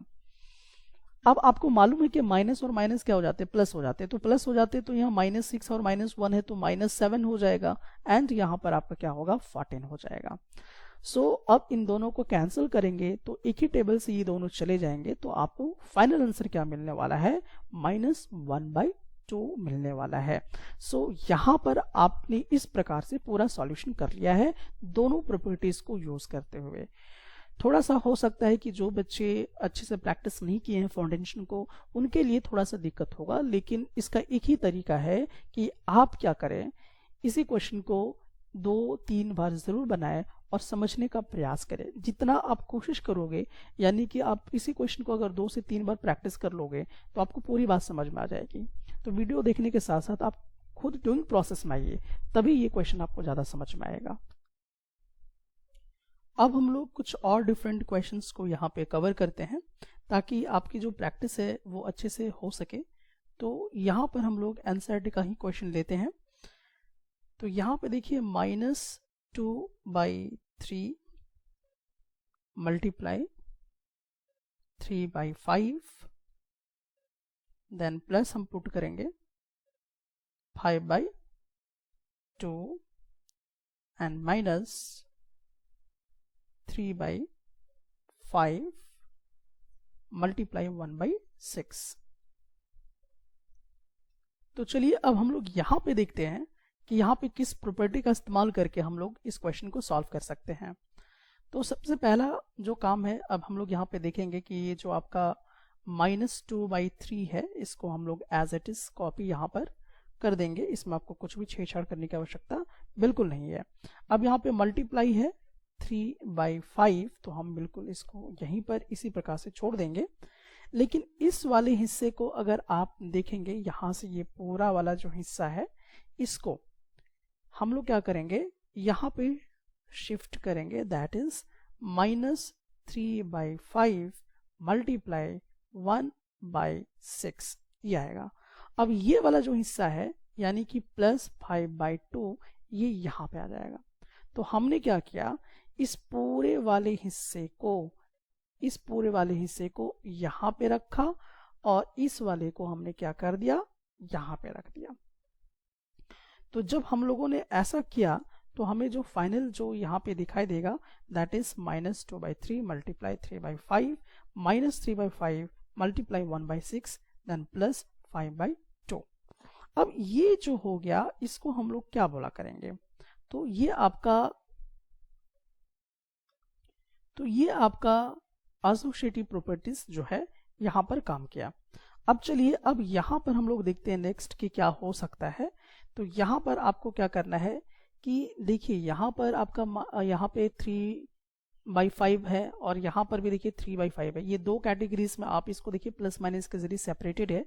तो यहाँ पर आप एक हिस्सा देखिए और यहाँ पर आपको एक हिस्सा मिलेगा। तो यहाँ पे देखिए 3/5 कॉमन है, तो आप इसको यहाँ पर 3/5 को क्या कर लीजिए, बाहर निकाल दीजिए। बाहर निकालने के बाद आपके पास 3/5 तो यहाँ से हट गया है, तो बचा क्या आपके पास, -2/3 बचा। अब यहाँ पर आपके पास क्या है, तो यहाँ पर आपके पास माइनस है, तो आप यहाँ पे माइनस रखिए और देखिए 3/5 यहाँ से तो आपका बाहर निकल चुका है। तो ये जब बाहर निकल चुका है तो आपके पास क्या बचता है, यहाँ पर 1/6 बचता है। तो आप यहाँ पर क्या रखिए, 1/6 को रखिए और ब्रैकेट को इस प्रकार से क्लोज कर दीजिए। दैट इज आपके पास क्या बचेगा, 5/2 प्लस में इस तरह से आपका आ जाएगा, एज इट इज आपका यहाँ पर कॉपी हो जाएगा। तो ये वाला जो प्रॉपर्टी आपने यूज किया है, इस प्रॉपर्टी को हम लोग क्या बोलते थे, डिस्ट्रीब्यूटिव प्रॉपर्टी बोला करते थे। तो ये प्रॉपर्टीज आपका क्या हो गया, डिस्ट्रीब्यूटिव प्रॉपर्टी के माध्यम से हो गया। अब फर्दर आपको क्या करना है, सॉल्यूशन करना है। तो यहाँ पर आपका दो ही प्रॉपर्टी के माध्यम से अब ये प्रॉब्लम जो है ये सॉल्व हो जाएगा। सो अब यहाँ पे देखिए 3/5 है, तो 3/5 हम रखेंगे। लेकिन मैंने आपको जैसे कि बताया कि सबसे पहला सॉल्यूशन आप कहाँ से करोगे, जो ब्रैकेट में होता है। तो ब्रैकेट में चलिए अब यहाँ पे 6 इसका एलसीएम आएगा, तो हम यहाँ पे 6 इसका एलसीएम ले लेते हैं और यहाँ पर हो जाएगा आपका -4 देन -1। आप आई थिंक ये तो एलसीएम लेना सीख चुके हैं, इसीलिए मैं आपको यहाँ पे डायरेक्टली थोड़ा सा सॉल्व कर रहा हूँ, तो इसका ध्यान आप लोग रखिएगा। देन यहाँ पर क्या है आपके पास +5/2 है, तो +5/2 हम रखेंगे। अब हम लोग क्या करेंगे, यहाँ पर 3/5 को हम लोग यहाँ पे इस तरह से रखेंगे। माइनस और माइनस क्या हो जाएगा आपके पास, तो माइनस माइनस प्लस होगा, यानी कि -5 होगा, लेकिन साइन माइनस का ही रहेगा /6। अब यहाँ पर हम लोग देखेंगे नेक्स्ट 5/2। अब देखिए यहाँ पर हम लोगों को क्या करना होगा, जब ये ब्रैकेट को ओपन करेंगे तो 3/5 मल्टीप्लाई -5/6 हो जाएगा, देन प्लस यहाँ पर 5/2 हो जाएगा। अब देखिए ये वाला 5 और ये वाला 5 तो कैंसिल हो जाएगा, तो यहाँ पे क्या बचेगा, -1 बचेगा, और यहाँ पर ये आपका 2 से कैंसिल हो जाएगा। तो फाइनली आपको क्या मिलेगा, -1/2 प्लस 5/2। अब देखिए इसको हम लोग फर्दर सॉल्व करते हैं, तो यहाँ पे देखिए -1/2 प्लस 5/2। अब इसका एलसीएम लेंगे तो यहाँ पे डिनोमिनेटर सेम है, तो 2 हो जाएगा, दैट इज -1 एंड +5। अब माइनस प्लस माइनस हो जाएगा, तो यहाँ पे 4/2 होगा। इन दोनों को कैंसिल करेंगे तो फाइनल रिजल्ट आपका क्या आ जाएगा, 2 आ जाया करेगा। तो इस प्रकार से आप यहाँ पर क्या कर सकते हो, इसे सॉल्व कर सकते हो। अब ये वाला जो एनसीईआरटी का क्वेश्चन है, इसमें हम लोग प्रॉपर्टीज को यूज करते हुए क्या करना है, क्वेश्चन को डील करना है। तो देखिए इसको हम लोग कैसे डील करेंगे, तो सबसे पहले आप यहाँ पे देखिए हम लोग 2/5 एज इट इज कॉपी करेंगे, और यहाँ पे मल्टीप्लाई है, मल्टीप्लाई लेके चलेंगे, और यहाँ पे आप देखिए ये वाला माइनस आपको मालूम है कि डिनोमिनेटर नेगेटिव नहीं होता है, तो इसको ऊपर ले जाना होता है। तो -3/7 ये आपका यहाँ पर इस प्रकार से आएगा। अब यहाँ से आपको बहुत ही इंपॉर्टेंट पॉइंट को देखना है। तो आप सबसे पहले ये वाला जो ग्रुपिंग देख रहे हैं, इस ग्रुपिंग इसको एक साथ ग्रुपिंग कर लेना है यहाँ और यहाँ पर, ठीक है। तो इसको एसोसिएटिव प्रॉपर्टी कहते थे। तो और इसको यहाँ पर हम लोग क्या करेंगे, शिफ्ट करेंगे। देन यहाँ पर +1/14 मल्टीप्लाई 2/5। तो यहाँ पर हमने इसको शिफ्ट कर लिया। अब ये वाला का अगर आप ग्रुपिंग करते हो तो यहाँ पे देखिए ये वाला और ये वाला, तो ये वाला को हम लोग लास्ट में यानी कि माइनस, क्योंकि यहाँ इसके पहले माइनस है तो हम लोग यहाँ पे माइनस पुट करेंगे, दैट इज 1/6 मल्टीप्लाई 3/2, ये यहाँ पर लगा देंगे। तो ये जो आपने प्रोसीजर किया है, ये यहाँ पर आप कह सकते हो कि आपने कम्यूटेटिव प्रोसेस भी यूज किया है, आपने यहाँ पर क्या लगाया, एसोसिएटिव प्रॉपर्टी भी जो है यूज किया हुआ है। तो यहाँ पर आपको क्या कर देना है, ये सारे प्रॉपर्टीज को लिख देना है कि भाई आप associative properties and commutative properties को यूज करके यहाँ पे लाया हुआ है। तो चलिए मैं यहाँ पे लिख देता हूँ कि ये यहाँ पर आपका एसोसिएटिव प्रॉपर्टी के कारण आया हुआ है, ठीक है। तो यहाँ पर आपको ये पूरा इस प्रकार से लिख देना है, और ये कम्यूटेटिव प्रॉपर्टीज भी यहाँ पे आपको यूज करता हुआ नजर आएगा। अब देखिए आपको क्या करना है, अब यहाँ से तो आप देख सकते हैं, अब आपको ये पूरा एक बड़ा सा एक पार्ट आपको लेना होगा, यहाँ से यहाँ का पूरा पार्ट आप लीजिए, यहाँ से यहाँ तक में देखिए कि दोनों में क्या कॉमन आपको दिखाई दे रहा है। तो दोनों में अगर आप देखेंगे तो यहाँ पर 2/5 नजर आएगा, और यहाँ पर भी आपको 2/5 नजर आएगा। तो ये जो 2/5 है इसको आप इस तरह से बाहर निकाल दो, ठीक है। अब यहाँ पर हम लोग क्या करेंगे, ब्रैकेट यूज करेंगे। अब ये 2/5 बाहर निकल गया तो आपके पास बचा क्या, -3/7 बच गया। तो यहाँ पे आपको -3/7 पुट कर देना है। देन देखिए आपके पास क्या आ रहा है, प्लस, तो यहाँ पर आपको प्लस रख देना है। अब देखिए यहाँ से तो आपका 2/5 तो पहले ही देखिए बाहर निकल चुका है, तो बचा क्या, फिर यहाँ पे आपके पास 1/14 आपके पास बचता है। तो इसको आप इस प्रकार से कर लीजिए, अब आपको मालूम हो गया होगा कि ये किस प्रॉपर्टी के अंदर आता है। देन यहाँ पे माइनस है, हम माइनस रखेंगे, दैट इज 1/6 मल्टीप्लाई 3/2। तो ये हम लोग यहाँ पर इस तरह से करेंगे। तो अब यहाँ पे जो आपने प्रॉपर्टी यूज किया है उस प्रॉपर्टी के बारे में आपको डिटेल्स देनी पड़ेगी कि आखिरकार आपने इसे किस प्रॉपर्टी के माध्यम से बनाया हुआ है। तो इसको हम लोग कौन सा प्रॉपर्टी कहा करते हैं? तो बेसिकली इसको हम लोग क्या बोला करते हैं कि ये डिस्ट्रीब्यूटिव प्रॉपर्टी है। तो by using the distributive property हमने इसको लाया है। तो आप यहाँ पे लिख लीजिए कि ये आपका डिस्ट्रीब्यूटिव प्रॉपर्टी के कारण जो है ये आया हुआ है। तो यहाँ पे आपने डिस्ट्रीब्यूटिव प्रॉपर्टी लगा लिया। अब आपको क्या करना है कि अब आपको इसको फर्दर सॉल्व करना है। सॉल्व करने का मतलब तो आपको मालूम है कि पहले आप ब्रैकेट का काम जो है वो उसे पहले जनरली करेंगे। तो 2/5 है तो 2/5 रखेंगे। अब यहाँ पे देखिए इन दोनों का एलसीएम लेंगे 7 और 14 का, तो आपको क्या मिलेगा? 14 मिलेगा और यहाँ पे -6 हो जाएगा। देन यहाँ पर आपके पास क्या आएगा? 1 आएगा। अब यहाँ पे माइनस है तो माइनस रख दीजिए। ब्रैकेट का काम पहले आपको कवर करना है, तो ये वाला इतने टाइम्स में चला जाएगा। तो आपके पास क्या बचेगा? यहाँ पे 1/4 बचेगा। अब देखिए यहाँ पर आपके पास 2/5 है, इसको एज इट इज कॉपी कर दीजिए। अब इसको सॉल्व कर लीजिए। तो आपके पास क्या बचेगा? -5/14 बचेगा। और क्योंकि ब्रैकेट अब टूट चुका है तो यहाँ पे क्या आ जाएगा? मल्टीप्लाई आ जाएगा। देन -1/4 होगा। अब देखिए यहाँ पे पहले मल्टीप्लाई का काम करना है, ठीक है? तो इसको और इसको कैंसिल कर दीजिएगा। तो आपके पास क्या बचेगा? -2/14 -1/4। अब देखिए इसी को हम फर्दर अब आगे यहाँ पे सॉल्व करते हैं। अभी देखिए ये कैंसिल हो सकता है, दैट इज -1/7 -1/4। तो अब इसका हम लोग क्या करेंगे? प्रॉपर एक एलसीएम लेंगे। तो ये कितना आएगा? 28 आएगा।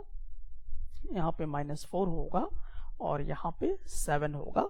तो इन दोनों को अगर देखते हैं आप तो माइनस माइनस क्या हो जाएगा? प्लस हो जाएगा। तो यहाँ पे 11 हो जाएगा, लेकिन साइन किसका रहेगा? माइनस का रहेगा, /28 होगा।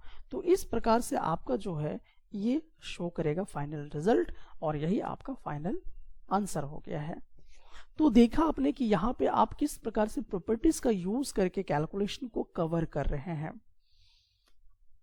अब आपको प्रॉपर्टीज का यूज करते हुए इन तमाम प्रश्नों के जवाब जो हैं वो पता करने हैं। तो यहाँ पर आप इन तमाम क्वेश्चंस को खुद से सॉल्व करें। फिर से वीडियो को यहाँ पे पॉज कीजिए और इसको बनाइए। यहाँ पर भी बिल्कुल उसी टाइप का प्रॉब्लम है, जहाँ पे आप देख सकते हैं कि प्रॉपर्टीज का इस्तेमाल करके आपको यहाँ पर सारा कैलकुलेशन कवर करना है। और देखिए कि इनमें से कौन कौन से जो प्रॉपर्टीज हैं वो एप्लीकेबल यहाँ पर हो रहे हैं। तो इन तमाम प्रश्नों को आप इस तरह से बनाने का प्रयास कीजिए और देखिए कि प्रॉपर्टीज को आप ठीक से अप्लाई कर पा रहे हैं या नहीं कर पा रहे हैं। ऐसा नहीं है कि आप बस वीडियो को देखते चले जाए, बल्कि आप यहाँ पे वीडियो को पॉज कीजिए और पॉज करने के बाद तमाम क्वेश्चन को सॉल्व करने का प्रयास कीजिए। आपको पूरी प्रॉपर्टी जो है वो समझ में आ जाएगी।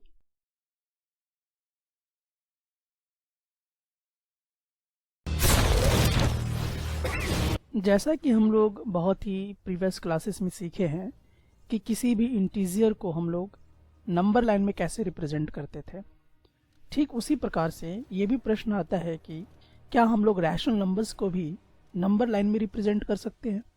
तो यहाँ हम लोग यही सीखेंगे कि किसी भी रैशनल नंबर्स को हम नंबर लाइन में कैसे रिप्रेजेंट करेंगे, उसको रिप्रेजेंट करने के क्या तरीके होंगे, किस किस टाइप के प्रॉब्लम इसमें आएंगे। तो चलिए हम लोग इस पर कुछ प्रॉब्लम सॉल्व करके देखते हैं। सो हमारे पास यहाँ पर एक क्वेश्चन है।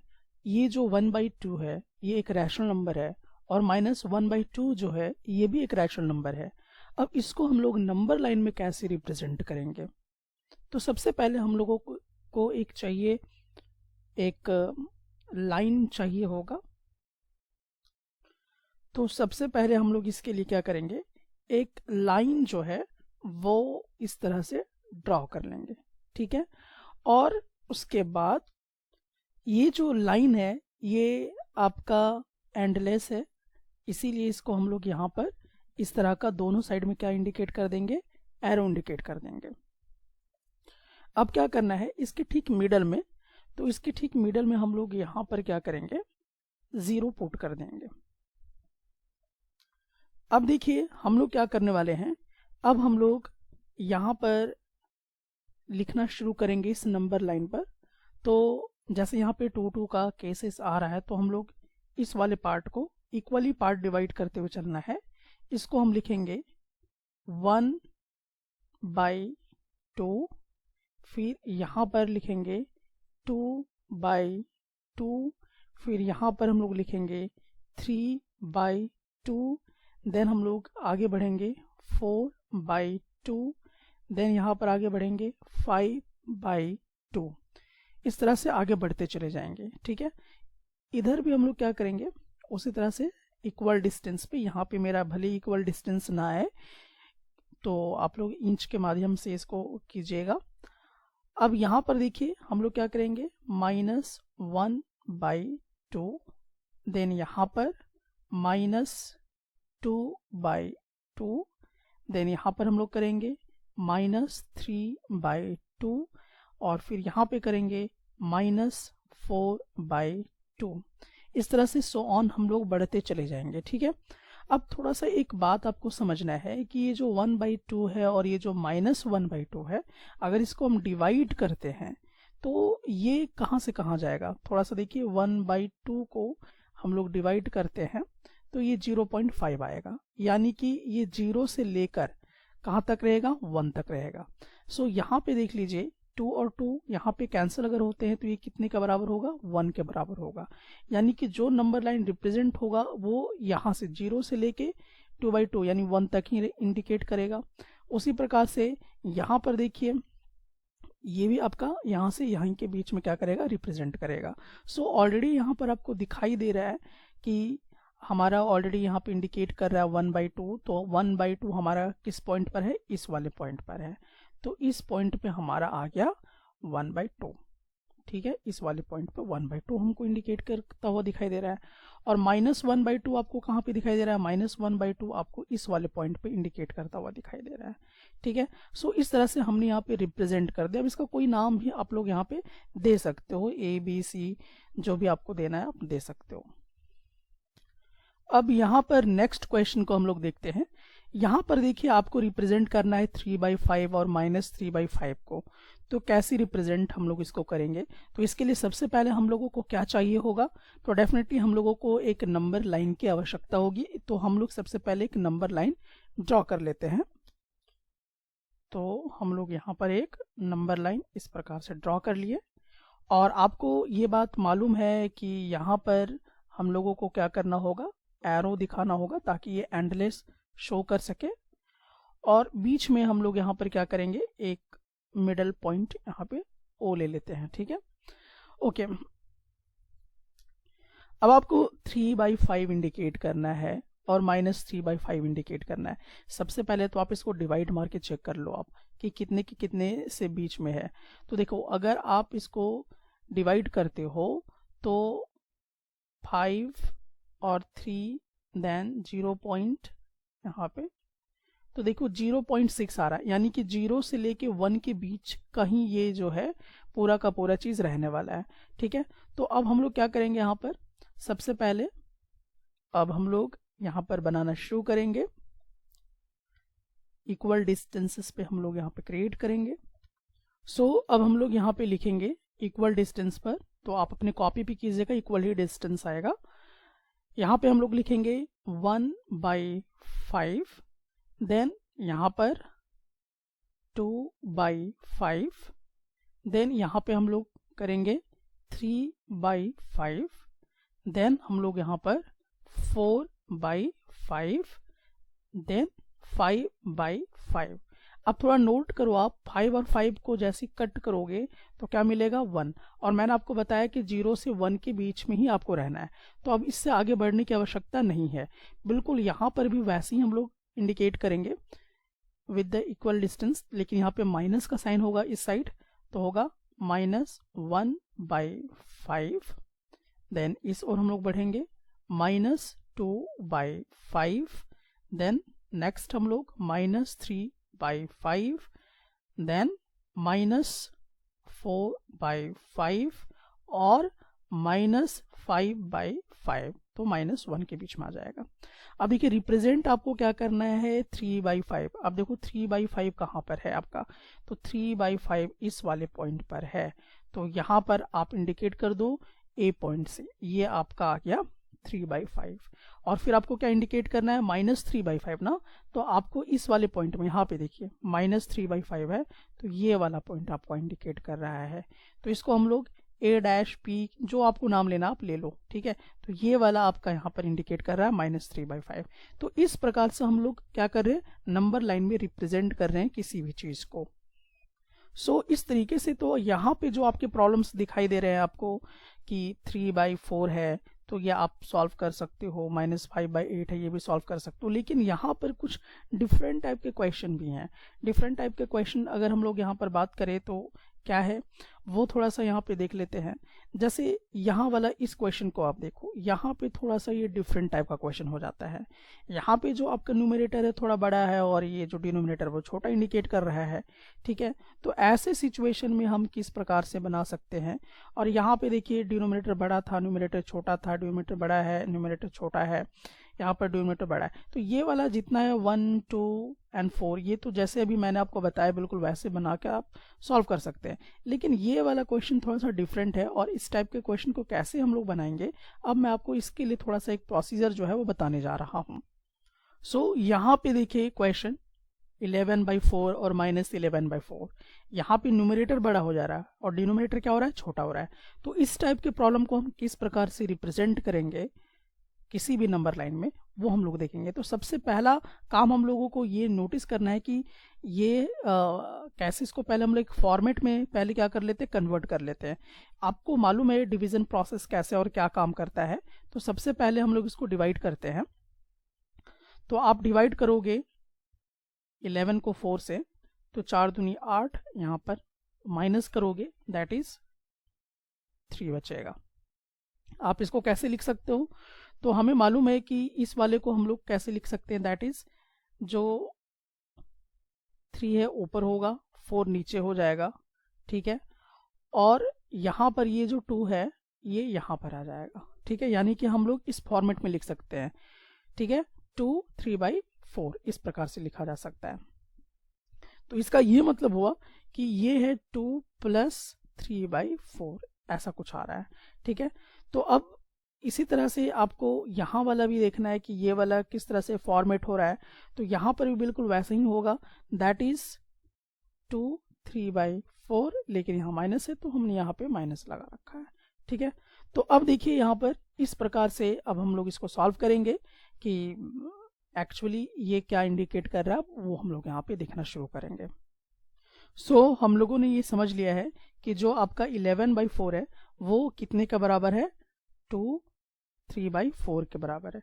यानी कि अब ये वाला जो है थोड़ा सा और इसको हम लोग 2 + 3/4, यानी कि जो भी नंबर लाइन में रिप्रेजेंट करेंगे वो 2 और 3 के बीच में होगा, ठीक है।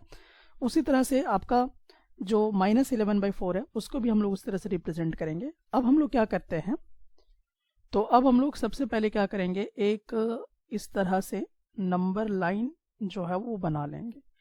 और नंबर लाइन बनाने के बाद हमें मालूम है कि इसके किनारे में हम लोगों को इस तरह से इंडिकेट कर देना है। अब इसके बीच में हम लोग आते हैं यहाँ पे 0, ठीक है। अब देखिए आपका जो लाइन इंडिकेट करेगा वो 2 के बाद करेगा, ठीक है, 2 + समथिंग, ठीक है। 2 से 3 के बीच में आपका नंबर लाइन जो है वो बनेगा। तो सबसे पहले हम लोग क्या कर लेते हैं, यहाँ पर जो है यहाँ पे डायरेक्टली हम लोग 1 लिखेंगे, फिर यहाँ पर हम लोग डायरेक्टली यहाँ पे 2 लिखेंगे, और उसके बाद यहाँ पर डायरेक्टली हम लोग 3 लिखेंगे। सब इक्वल डिस्टेंस पे होना चाहिए। मेरा थोड़ा सा आगे पीछे हो सकता है क्योंकि मैं स्केल का इस्तेमाल नहीं कर रहा हूँ। यहाँ पर आपका हो जाएगा -1, और फिर यहाँ पर हो जाएगा -2, और फिर यहाँ पर हो जाएगा -3। लेकिन हमने ये गौर कर लिया है कि जो भी नंबर लाइन बनना है वो 2 के बाद बनना है। ये कैसे मैंने पता किया, डिवीजन करके, ठीक है। अब देखिए यहाँ पे कि अब मुझे यहाँ पर 2 से 3 के बीच में अब जाना होगा, 2 से 3 के बीच में जाना है। अब यहाँ पर आपको देखना है कि 2 से 3 के बीच में जब आप जाते हो तो इस पे फोकस करना है, यानी कि 2 के बाद आपको चल जाना है। 2 के बाद तो हम चले गए, अब हमको क्या मिलना है यहाँ पे, यहाँ पे देखिए 3/4 मिल रहा है। तो अब आप क्या करो, इसको 4 भागों में कट करो, इक्वली 4 भागों में। जो नीचे दिया हुआ ना 4, इसको 4 भागों में कट करना होगा 2 से 3 के बीच में। एक भाग यहाँ पर हो गया 1 2 3 एंड 4। देखिए कैसे, यहाँ से यहाँ एक भाग हो गया, दैट इज 1 पार्ट, ये हो गया 2 पार्ट, ये हो गया 3 पार्ट और ये हो गया 4 पार्ट। तो हमने 4 पार्ट में क्यों कट किया, क्योंकि डिनोमिनेटर यहाँ पे 4 है, तो ये 1 2 3 4 पार्ट में कट गया। ठीक है, अब देखिए क्या इंडिकेट करना है 3। अब देखिए यहाँ से आप काउंट कीजिए 1 2 3, आपको कहाँ पे इंडिकेट कर रहा है, इस वाले पॉइंट पे 3। यहाँ से काउंट कीजिए 2 के बाद 1 2 3, तो इस वाले पॉइंट में आपको इंडिकेट कर रहा है 3, यानी कि जो ऊपर में ये वाला 3 इसको इंडिकेट कर रहा है। सो यहाँ पर आपका इस वाले पॉइंट में इंडिकेट किया, टोटली फाइनली क्या इंडिकेट किया, 11/4। इस वाले पॉइंट में आपको पूरी तरह से 11/4 इंडिकेट कर गया। ठीक है, उसी तरह से आपको क्या रिप्रेजेंट करना है, -11/4 को रिप्रेजेंट करना है।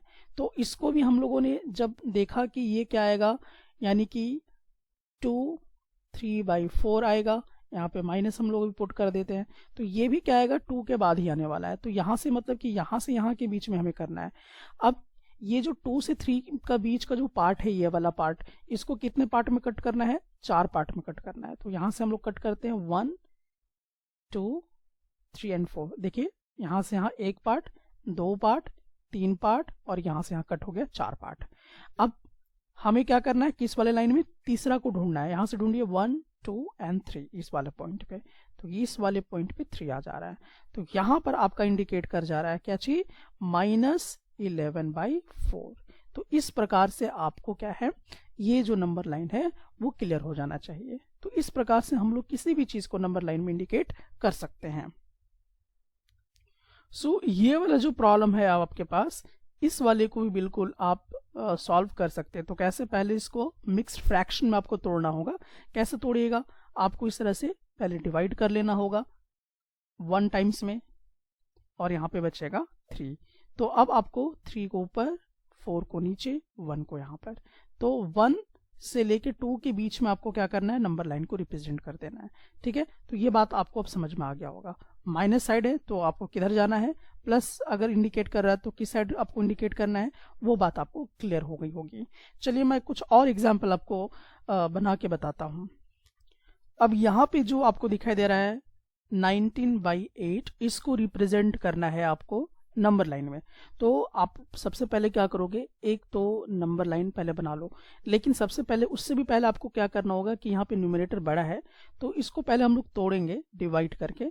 जब आप इसको डिवाइड करोगे तो ये किस फॉर्मेट में टूटेगा, तो ये टूट जाएगा 2 3/8 में, यानी कि कुछ इस तरह से। तो आप देख लीजिए 8 दूनी 16, 16 और 3 को ऐड कर दिए 17 18 19, तो 19/8 आ जाएगा। ठीक है, तो यहाँ पर इस फॉर्मेट में टूट गया। इसका क्या मतलब है कि जो नंबर लाइन बनेगा वो 2 प्लस से बनेगा। ठीक है, 2 से 3 के बीच में बनने वाला है। अब ये तो क्लियर हो गया। तो हम लोग इस तरह से पहले एनालाइज कर लेंगे। अब हम लोग क्या करेंगे, सबसे पहले एक नंबर लाइन ड्रॉ करेंगे। तो हम लोग यहाँ पर एक नंबर लाइन ड्रॉ करते हैं।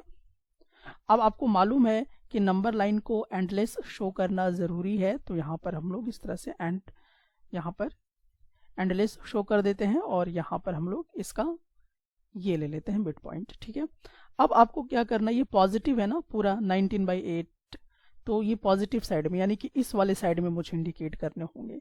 तो अब हम लोग क्या करेंगे, सबसे पहले तो देखिए 2 प्लस से चलना है, तो यहाँ से यहाँ हम लोग कर लेते हैं 1, फिर यहाँ से यहाँ कर लेते हैं 2।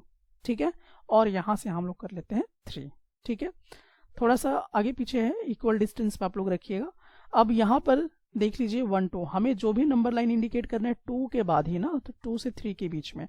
अब इसको क्या कह रहा है कि 8 इक्वल पार्ट में कट कर दो, तो इसको 8 इक्वल पार्ट में आपको कट करना है। That is 1 2 3 4 5 6 7 and 8। अब थोड़ा सा नोट कीजिए, यहाँ पे एक पार्ट यहाँ हो गया, दूसरा, तीसरा, चौथा, पांचवा, छठा, सातवां, आठवां, 8 पार्ट हो गया। अब उसमें से आपको क्या करना है, तीसरे नंबर पे जाना है, 3rd नंबर पे। तो यहाँ से आपको काउंट करना है 1 2 एंड 3, यानी कि इस वाले पॉइंट पर आप पहुंच गए। तो यहाँ वाला जो पॉइंट आपको इंडिकेट करता हुआ दिखाई देगा, दिस पॉइंट इज व्हाट, 19/8। ये वाला पॉइंट आपको इंडिकेट कर रहा है 19/8। तो आई थिंक आपको समझ में आ गया होगा कि हम इसको नंबर लाइन में कैसे रिप्रेजेंट कर रहे हैं। ठीक है, एक और क्वेश्चन आपको मैं देता हूं। अब देखिए, इस वाले क्वेश्चन को भी आपको रिप्रेजेंट करना है नंबर लाइन में। तो ये पहले से ही मिक्स्ड फ्रैक्शन में दे दिया है, लेकिन एक्चुअली ये पहले कैसा था, अगर इसको हम देखेंगे, इसको इससे मल्टीप्लाई करें तो 7 हो जाएगा, और ऊपर वाले को जोड़ दीजिए आप, तो ये हो जाएगा 12/7 माइनस। ठीक है, यानी कि -12/7 को इस प्रकार से ऑलरेडी कन्वर्ट करके दिया हुआ है, तो आपको डिवाइड करने की जरूरत नहीं पड़ेगी।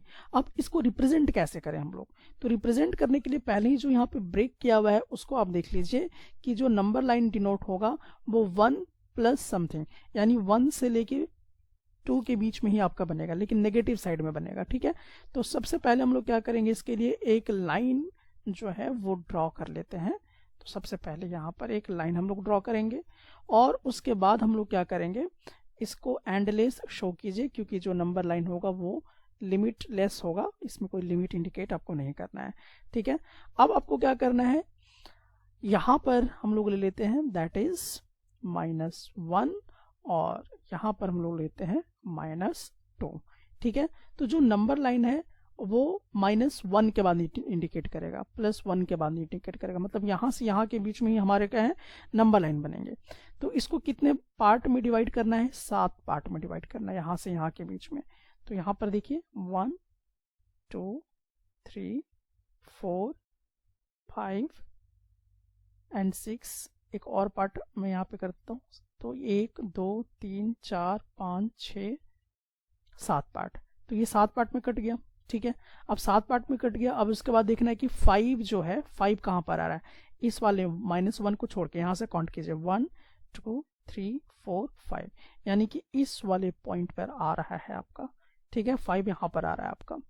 तो ये वाला जो इंडिकेट हो जाएगा दैट इज कितना, -1 5/7। तो ये वाला पॉइंट आपका इंडिकेट कर रहा है इतना, यानी कि ये एक्चुअल में कितना है, -12/7 इंडिकेट कर रहा है। तो इस प्रकार से नंबर लाइन में आप रिप्रेजेंट कर सकते हैं किसी भी रैशनल नंबर को। आई थिंक आपको इतना सारा मैंने बता दिया है एग्जाम्पल, कि अब आप क्वेश्चन जो है वो खुद से भी बना सकते हैं। सो ये वाला जो आपका क्वेश्चन है, draw the number line and represent the following rational numbers on it, तो आप रैशनल नंबर्स को नंबर लाइन में रिप्रेजेंट कर सकते हैं। तो आप इसे ट्राई कीजिए और पता लगाइए कि आप अभी तक रिप्रेजेंट करना सीख चुके हैं या नहीं सीखे हैं। अभी तुरंत वीडियो को पॉज करके प्रैक्टिस कीजिए। सो अब हम लोग नेक्स्ट टाइप के क्वेश्चन पे जाते हैं। यहाँ पे देखिए, ये जो क्वेश्चन है, इस क्वेश्चन में आपसे क्या कहा जा रहा है, इस क्वेश्चन में कह रहा है कि आपके पास जो पॉइंट्स है P, Q, R, S, T, U and A and B on the number line are such that, मतलब TR = RS = SU and AP = PQ, PQ = QB, यानी सब यहाँ पे एक दूसरे के इक्वल दिखा रहा है। Name the rational numbers represented by P, Q, R, S, यानी कि आपसे ये पूछा जा रहा है कि ये जो P है ये कितना नंबर शो कर रहा है, ये जो Q है ये कितना नंबर शो कर रहा है, ये वाला जो R है ये कितना शो कर रहा है, ये जो S है ये कितना शो कर रहा है। तो ये हम कैसे पता लगाएंगे, तो सबसे पहला तो हमें ये कहा जा रहा है कि P जो है ये कितना रिप्रेजेंट कर रहा है, कितना रैशनल नंबर को रिप्रेजेंट कर रहा है। तो देखिए, इसको पता लगाना बहुत ही ईजी है। कैसे है, थोड़ा सा जो आपने अभी सीखा है उसी को रिवर्स कर दीजिए। कैसे रिवर्स करते हैं, चलिए देखते हैं। ये जो P है ये देखिए 2 के बाद आया हुआ है। किसके बाद आया है, 2 के बाद आया है।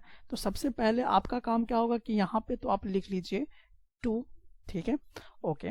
2 के बाद आया तो प्लस हम यहाँ पे लिख देते हैं, ओके। अब देखिए इसमें कितने आपके पास यहाँ पर, अगर आप देखेंगे कि कितना यहाँ पर आपका पार्ट क्या हुआ है, एक पार्ट यहाँ पर है, 1 पार्ट, 2 पार्ट एंड 3 पार्ट। तो ये टोटल कितने पार्ट में किया हुआ है, 3 पार्ट में किया हुआ है। अब देखिए P कौन सा पार्ट में है, यहाँ से हम लोग काउंट करेंगे 1, तो ये 1 वाले पार्ट में है। तो यहाँ पर P कौन सा पार्ट में है, ये देखना है 1 वाले पार्ट में यहाँ पर है। तो अब देखिए इसको हम लोग कैसे करेंगे। अब हम लोगों को समझ में आ गया कि ये 2 1/3 का कॉन्सेप्ट चल रहा है। अब आपको क्या करना पड़ता था, इसको इससे मल्टीप्लाई कर दो तो 6 हो गया, और ये 1 को जोड़ दो तो क्या हो जाएगा 7/3। तो P जो है ये कितना रिप्रेजेंट कर रहा है, ये रिप्रेजेंट कर रहा है 7/3, है ना। इस प्रकार से निकालते हैं। चलिए अभी हड़बड़ाइए नहीं, आप वीडियो को पॉज करिए या दोबारा देखिए, फिर से आपको ये बात समझ में आएगी, और फिर खुद से भी कीजिए, ठीक है। अब मैं चलिए आता हूँ नेक्स्ट वाले पॉइंट पर। अब आपको ये कह रहा है कि Q जो है वो कितना रिप्रेजेंट कर रहा है, ये वाला Q कितना रिप्रेजेंट कर रहा है। देखिए यहाँ पर आप देख सकते हैं कि ये 2 के बाद चालू हुआ है, तो हम लिखेंगे 2, ठीक है। अब कितने पार्ट में ये कट किया हुआ है, 2 से 3 के बीच में, 1 2 3 पार्ट में, तो यहाँ पर आप कर दो 3 पार्ट में। Q कौन सा पार्ट है, यहाँ से काउंट करो 1 2, तो ये 2 नंबर पे आ रहा है। अब इसको हमें मालूम है कि क्या करना है, कि इसको इससे मल्टीप्लाई, 3 दूनी 6 हो गया, और ये 2 को ऐड कर दो तो 6 2 8 हो जाएगा बाई 3। तो ये वाला जो है ये कितना रिप्रेजेंट कर रहा है, 8/3 को रिप्रेजेंट कर रहा है। तो इस प्रकार से निकल जाया करेगा, ठीक है। अच्छा अभी और भी थोड़ा सा मैं आपको यहाँ पर बता देना चाहता हूँ। चलिए अब इस वाले में देखिए R का वैल्यू कितना होगा, यानी कि R अब इस साइड में आ गया है ना। तो अब देखिए R इस साइड में आ गया, तो अब यहाँ पर हमें देखना है कि ये कितना रिप्रेजेंट करता होगा। तो ये जो है 1 -1 के बाद इंडिकेट कर रहा है, तो आपको क्या लिखना है यहाँ पे -1। अब कितने पार्ट में, 1 2 3 पार्ट में, तो हम यहाँ पे क्या करेंगे 3 पार्ट। अब देखिए जो R है वो कितने पार्ट में है, 1 पार्ट में है, तो ये यहाँ पे 1 लिखेंगे। तो अब इसको इससे मल्टीप्लाई करो 3, और इससे जोड़ दो तो 4, तो -4/3। तो यहाँ पे जो ये रिप्रेजेंट कर रहा है वो कितना कर रहा है, -4/3 रिप्रेजेंट क्या कर रहा है, ठीक है। उसी तरह से आपसे अगला पूछ रहा है कि S क्या रिप्रेजेंट कर रहा है, तो ये वाला S को बताना है कि ये कितना रिप्रेजेंट कर रहा है। तो अब इसके लिए देखिए क्या कॉन्सेप्ट है, ये जो S है ये आप देखिए -1 के बाद चालू हुआ है, तो -1 हमने लिख लिया। ये टोटल यहाँ से यहाँ के बीच में कितने पार्ट में है, 1 2 3 पार्ट में है, तो हमने यहाँ पे नीचे लिख लिया 3 पार्ट में है। अब S कितने नंबर पे आ रहा है, तो यहाँ से काउंट करो 1 2 नंबर पे आ रहा है, तो यहाँ पे हमने 2 कर दिया। अब देखिए इन दोनों को मल्टीप्लाई कीजिए तो 3 हो जाएगा, 3 और 2 को जोड़ देंगे तो 5 हो जाएगा, तो -5/3। तो ये रिप्रेजेंट कितना कर रहा है आपका S, ये वाला रिप्रेजेंट कर रहा है आपका -5/3। तो बहुत ही आसान था। बस हुआ क्या कि यहाँ पर हमने क्या किया है कि जो पहले प्रोसीजर आपने जो लगाया था उसका ये रिवर्स कर दिया गया है। तो उस प्रोसेस को अगर आप ये दोनों क्वेश्चन को अगर अच्छे से बना लेते हैं तो आपको ये बहुत अच्छे से क्लियर हो जाएगा। सो प्लीज़ आप वीडियो को पॉज कीजिए, पॉज करने के बाद फिर से सारे क्वेश्चन को अटेम्प्ट कीजिए, डेफिनेटली आप सीख लेंगे।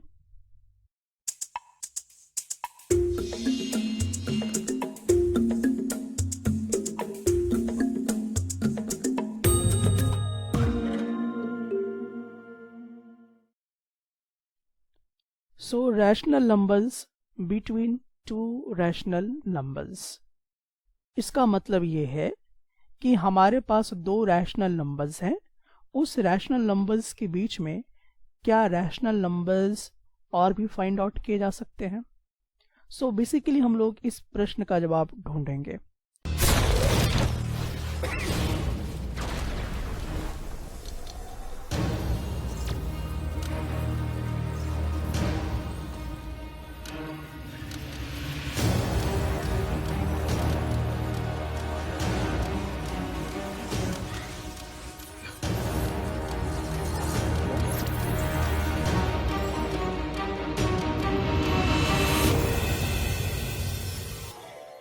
नंबर्स निकालते हो तो अनलिमिटेड रैशनल नंबर्स निकलता है। सो इस बात को आप ध्यान यहाँ पर रखना। सो आपको ये समझना है, we can find unlimited number of rational numbers between any 2 rational numbers. तो जब भी 2 रैशनल नंबर के बीच में आपको रैशनल नंबर्स निकालने हो तो कितने सारे रैशनल नंबर निकलेंगे, unlimited number of rational numbers निकलेंगे, infinite number of rational numbers निकलेंगे, अनगिनत रैशनल नंबर्स जिसको आप काउंटिंग नहीं कर पाओगे। सो यही कॉन्सेप्ट के वजह से जब आप किसी भी 2 रैशनल नंबर्स को के बीच में अगर आप रैशनल नंबर्स निकालोगे तो कभी भी आंसर आपका सेम नहीं मैच करेगा। आपके फ्रेंड का आंसर, आपके बुक का जो आंसर होगा या जो आपके टीचर बता रहे होंगे, उन सब के रैशनल नंबर्स डिफरेंट आएंगे, क्योंकि अनलिमिटेड रैशनल नंबर्स निकलते हैं, इसलिए ज़रूरी नहीं कि वो मैच करेगा आंसर, इस बात का ध्यान रखिएगा। हाँ, अगर मेथड सेम होगा तो निकलेगा सेम, लेकिन रैशनल नंबर्स निकालने के बहुत सारे डिफरेंट मेथड्स यूज़ होते हैं, तो हम लोग यहाँ पर बेसिकली उसी मेथड्स को लेंगे जो आपका फॉरएवर के लिए काम करे, चाहे वो हायर स्टडीज़ के लिए अगर आप जाते हैं, जब आप सेकेंडरी क्लासेस के लिए तैयारी करते हैं उस समय भी अगर आपको रैशनल नंबर निकालने हैं तो वहाँ पर भी काम करेगा, अगर आप लोअर क्लासेस में से सीख रहे हैं तो भी वहाँ पे काम करेगा। तो हम लोग उसी मेथड को यूज़ करेंगे, ना कि हम लोग इधर उधर का, क्योंकि हम लोग चाहते हैं कि एक ही मेथड को सीख कर बेहतर बन जाए। तो हो सकता है कि ये मेथड आपके लिए थोड़ा सा परेशानी पैदा कर सकता है, थोड़ा सा आपको मेहनत ज़्यादा करना पड़ेगा, लेकिन आप जैसे ही मेहनत ज़्यादा करेंगे तो आपको डेफिनेटली ये बात समझ में आ जाएगा। बहरहाल अभी यहाँ पर एक प्रश्न है, देयर आर, यहाँ पे क्या भरा जाएगा वो आपको बताना है, number of rational numbers between two rational numbers. तो अभी मैंने आपको बताया है कि दो रैशनल नंबर के बीच में कितने सारे रैशनल नंबर्स निकाले जा सकते हैं। सो इस सवाल का जवाब आप खुद से कमेंट सेक्शन में आके जरूर बताइएगा। अब देखिए दूसरे टाइप का जो प्रॉब्लम यहाँ पर आ रहा है, यहाँ पे देखिए लिस्ट 5 रैशनल नंबर्स बिटवीन। अब यहाँ पे ये एक रैशनल नंबर्स है और ये भी रैशनल नंबर है, ये दो रैशनल नंबर के बीच में हमें क्या करना है, 5 रैशनल नंबर निकालने हैं। उसी तरह से ये भी रैशनल नंबर और ये भी रैशनल नंबर के बीच में 5 रैशनल नंबर निकालने हैं, ये भी रैशनल नंबर और ये भी रैशनल नंबर के बीच में 5 रैशनल नंबर निकालने हैं। तो हम ये कैसे पता लगाएंगे, कैसे हम फाइंड आउट करेंगे? तो हम लोगों ने यहाँ पे दो बातें समझी हैं। पहला चीज कि दो रैशनल नंबर के बीच में कितने सारे रैशनल नंबर आएंगे, तो इसका जवाब मैंने ऑलरेडी दे रखा है। सेकेंड टाइप का प्रॉब्लम इसमें क्या देखेंगे कि यहाँ पर हम दो रैशनल नंबर के बीच में रैशनल नंबर्स को, जो अनलिमिटेड रैशनल नंबर निकलेंगे, उसको हम कैसे फाइंड आउट करेंगे। तो चलिए मैं आपको अब कुछ क्वेश्चन के माध्यम से इसे सिखाता हूँ। सबसे पहले हम लोग यहाँ पर टाइप 1 प्रॉब्लम को डिस्कशन करेंगे, यानी नॉर्मल रैशनल नंबर्स के हम रैशनल नंबर किस तरह से फाइंड आउट कर सकते हैं वो हम लोग सबसे पहले यहाँ पे देखेंगे। लेकिन दो रैशनल नंबर के बीच में रैशनल नंबर फाइंड आउट करने के लिए हमें कुछ पॉइंट्स समझने पड़ेंगे। तो सबसे पहला पॉइंट हमें क्या समझना है वो देख लीजिए, मैं यहाँ पे लिख दे रहा हूँ सब चीज़ों को। पहला चीज़ कि हम लोग जो दो रैशनल नंबर दिए होंगे उसे हम लोग x और y लेके चलेंगे, दूसरे वाले को y लेके चलेंगे, लेकिन यहाँ पे जो y होगा वो रैशनल नंबर थोड़ा बड़ा होगा। पहला चीज़ तो ये समझ लेना है। दूसरा जो पॉइंट हम लोगों को यहाँ पे समझना है वो कौन सा पॉइंट समझना है, उसके बाद थर्ड चीज़ आपको क्या करना है, थर्ड चीज़ में आपको क्या करना है, यहाँ पे d का वैल्यू पता करना है। तो d का वैल्यू आप कैसे निकालोगे, जो भी आपके पास होगा y माइनस x और यहाँ पर होगा n+1, तो इसको यूज करना है, ठीक है। और इस तरह से आपको d का वैल्यू पता चल जाएगा। d का वैल्यू जब पता चल जाएगा उसके बाद आपको क्या करना है कि जितने भी रैशनल नंबर आपको निकालने के लिए कहे गए हैं उसमें आपको क्या करना है, x प्लस d को जोड़ देना है। उसी तरह से फिर आपको क्या करना होगा, x प्लस 2d को जोड़ देना है, ठीक है, and so on, x plus 3d, इसी तरह से चलता रहेगा, ठीक है। तो ये आपका प्रोसीजर रहेगा। तो देखिए ये बात शायद आपको अभी समझ में नहीं आया होगा, लेकिन डोंट वरी, मैं आपको अब ये पूरी प्रोसीजर जो है वो समझाने जा रहा हूँ कि इसको हम लोग कैसे यूज करेंगे और इसको हम लोग सॉल्व कैसे करेंगे क्वेश्चन के माध्यम से। तो चलिए मैं अभी सारा स्टेप यहाँ पे लिख दिया हूँ, अभी मैं इसको यूज भी आपको कराऊंगा, तो थोड़ा सा आप वेट करें। अब देखिए यहाँ पे हमारे पास सबसे पहला क्वेश्चन आता है कि आपको यहाँ पर 6 रैशनल नंबर्स निकालने हैं, किसके किसके बीच का, 3 और 4 के बीच, ठीक है। 3 और 4 ये एक रैशनल नंबर है, ये बात मैंने बहुत पहले आपको बता रखा है। तो ये जो दो रैशनल नंबर हैं इसके बीच में कितने रैशनल नंबर निकालने हैं, 6 रैशनल नंबर निकालने हैं। तो सबसे पहला जो प्रोसीजर हमारा होगा वो कैसा होगा, तो चलिए यहाँ पे देखते हैं।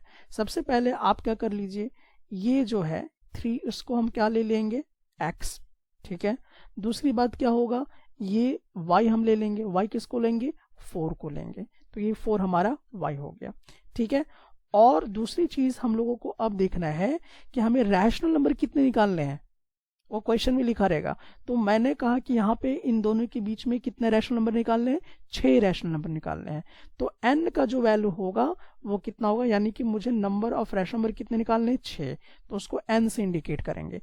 ये पहला चीज आपको क्लियर कर लेना है, ठीक है।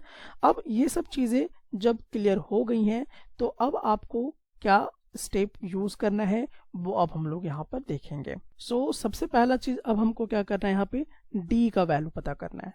तो d का वैल्यू हम कैसे पता करेंगे, तो कॉन्सेप्ट को आप देखते जाइएगा। कॉन्सेप्ट आपको क्या कहता है, y माइनस एक्स। तो यहाँ पे मैं इसे लिख भी दे रहा हूँ, y माइनस एक्स बाई क्या है, n प्लस 1। तो n प्लस 1 हम लोग यहाँ पे रख देंगे, ठीक है। अब ये वाला जो कॉन्सेप्ट है, इस कॉन्सेप्ट को अब हम लोग यूज करेंगे, ठीक है। अब इस कॉन्सेप्ट को चलिए यूज करते हैं। यहाँ पे चलिए देखते हैं। अब हम लोगों के पास क्या है, y की जगह पे क्या है हमारे पास है 4, माइनस x की जगह पे क्या है 3, तो हम यहाँ पे पुट करेंगे 3, n का वैल्यू क्या है 6, और इसमें प्लस 1 ऐड कर देना है। तो ये हमारा आया, ठीक है। अब देखिए आगे क्या करेंगे, 4 में से 3 जाएगा तो क्या बचेगा हमारे पास 1, और यहाँ पर इन दोनों को ऐड करेंगे तो क्या आ जाएगा 1/7। तो ये तो हमारा क्या निकल गया, d का वैल्यू निकल गया। d का वैल्यू हमारा इस तरीके से निकल चुका है। अब हम लोगों को क्या करना है, 6 रैशनल नंबर इन दोनों के बीच में निकालना है। तो अब हम लोग इस वाले स्टेप को यूज करेंगे, x plus T, x plus 2d, ठीक है। तो अब चलिए हम लोग यहाँ पे करते हैं। इस तरह से 6 बार हम लोग यूज करने वाले हैं। तो सबसे पहले हम लोग यहाँ पे निकालेंगे x प्लस डी, ठीक है। अब देखिए x के जगह पे हमारे पास क्या है, यहाँ पर 3 है, और d के जगह पे क्या है 1/7 है। तो यहाँ पर हम रख देंगे 1/7। अब इसको हम लोग सॉल्व करेंगे। जब इसको हम सॉल्व करेंगे तो हम लोगों को कितना मिलने वाला है, तो हम लोगों को मालूम है कि ये मिलने वाला है कितना है 22/7 ये मिलेगा। आप इसको एलसीएम वगैरह सब ले लीजिएगा, क्योंकि आपको मालूम है कि इसको किस तरह से हम लोग सॉल्व करते हैं। उसी तरह से अब हम लोगों को क्या करना है, x प्लस 2d, ठीक है, यानी दूसरा वाला रैशनल नंबर निकालना है, x प्लस 2d। तो x प्लस 2d में चलिए अब हम लोग क्या करेंगे, यहाँ पे x कौन हमारे पास है 3 है, तो हम यहाँ पे रखेंगे 3 प्लस d कौन सा है, तो यहाँ पे 1/7 है, तो 2d है ना, तो 2 1/7 ये हम लोग यहाँ पे रखेंगे, ठीक है। अब थोड़ा सा इसको देखिए हम लोग कैसे लिख सकते हैं, 3 प्लस 2/7 लिख सकते हैं। और थोड़ा सा इसको अगर हम लोग देखेंगे तो इसको लिख सकते हैं 3 2/7, यही इसका मतलब है।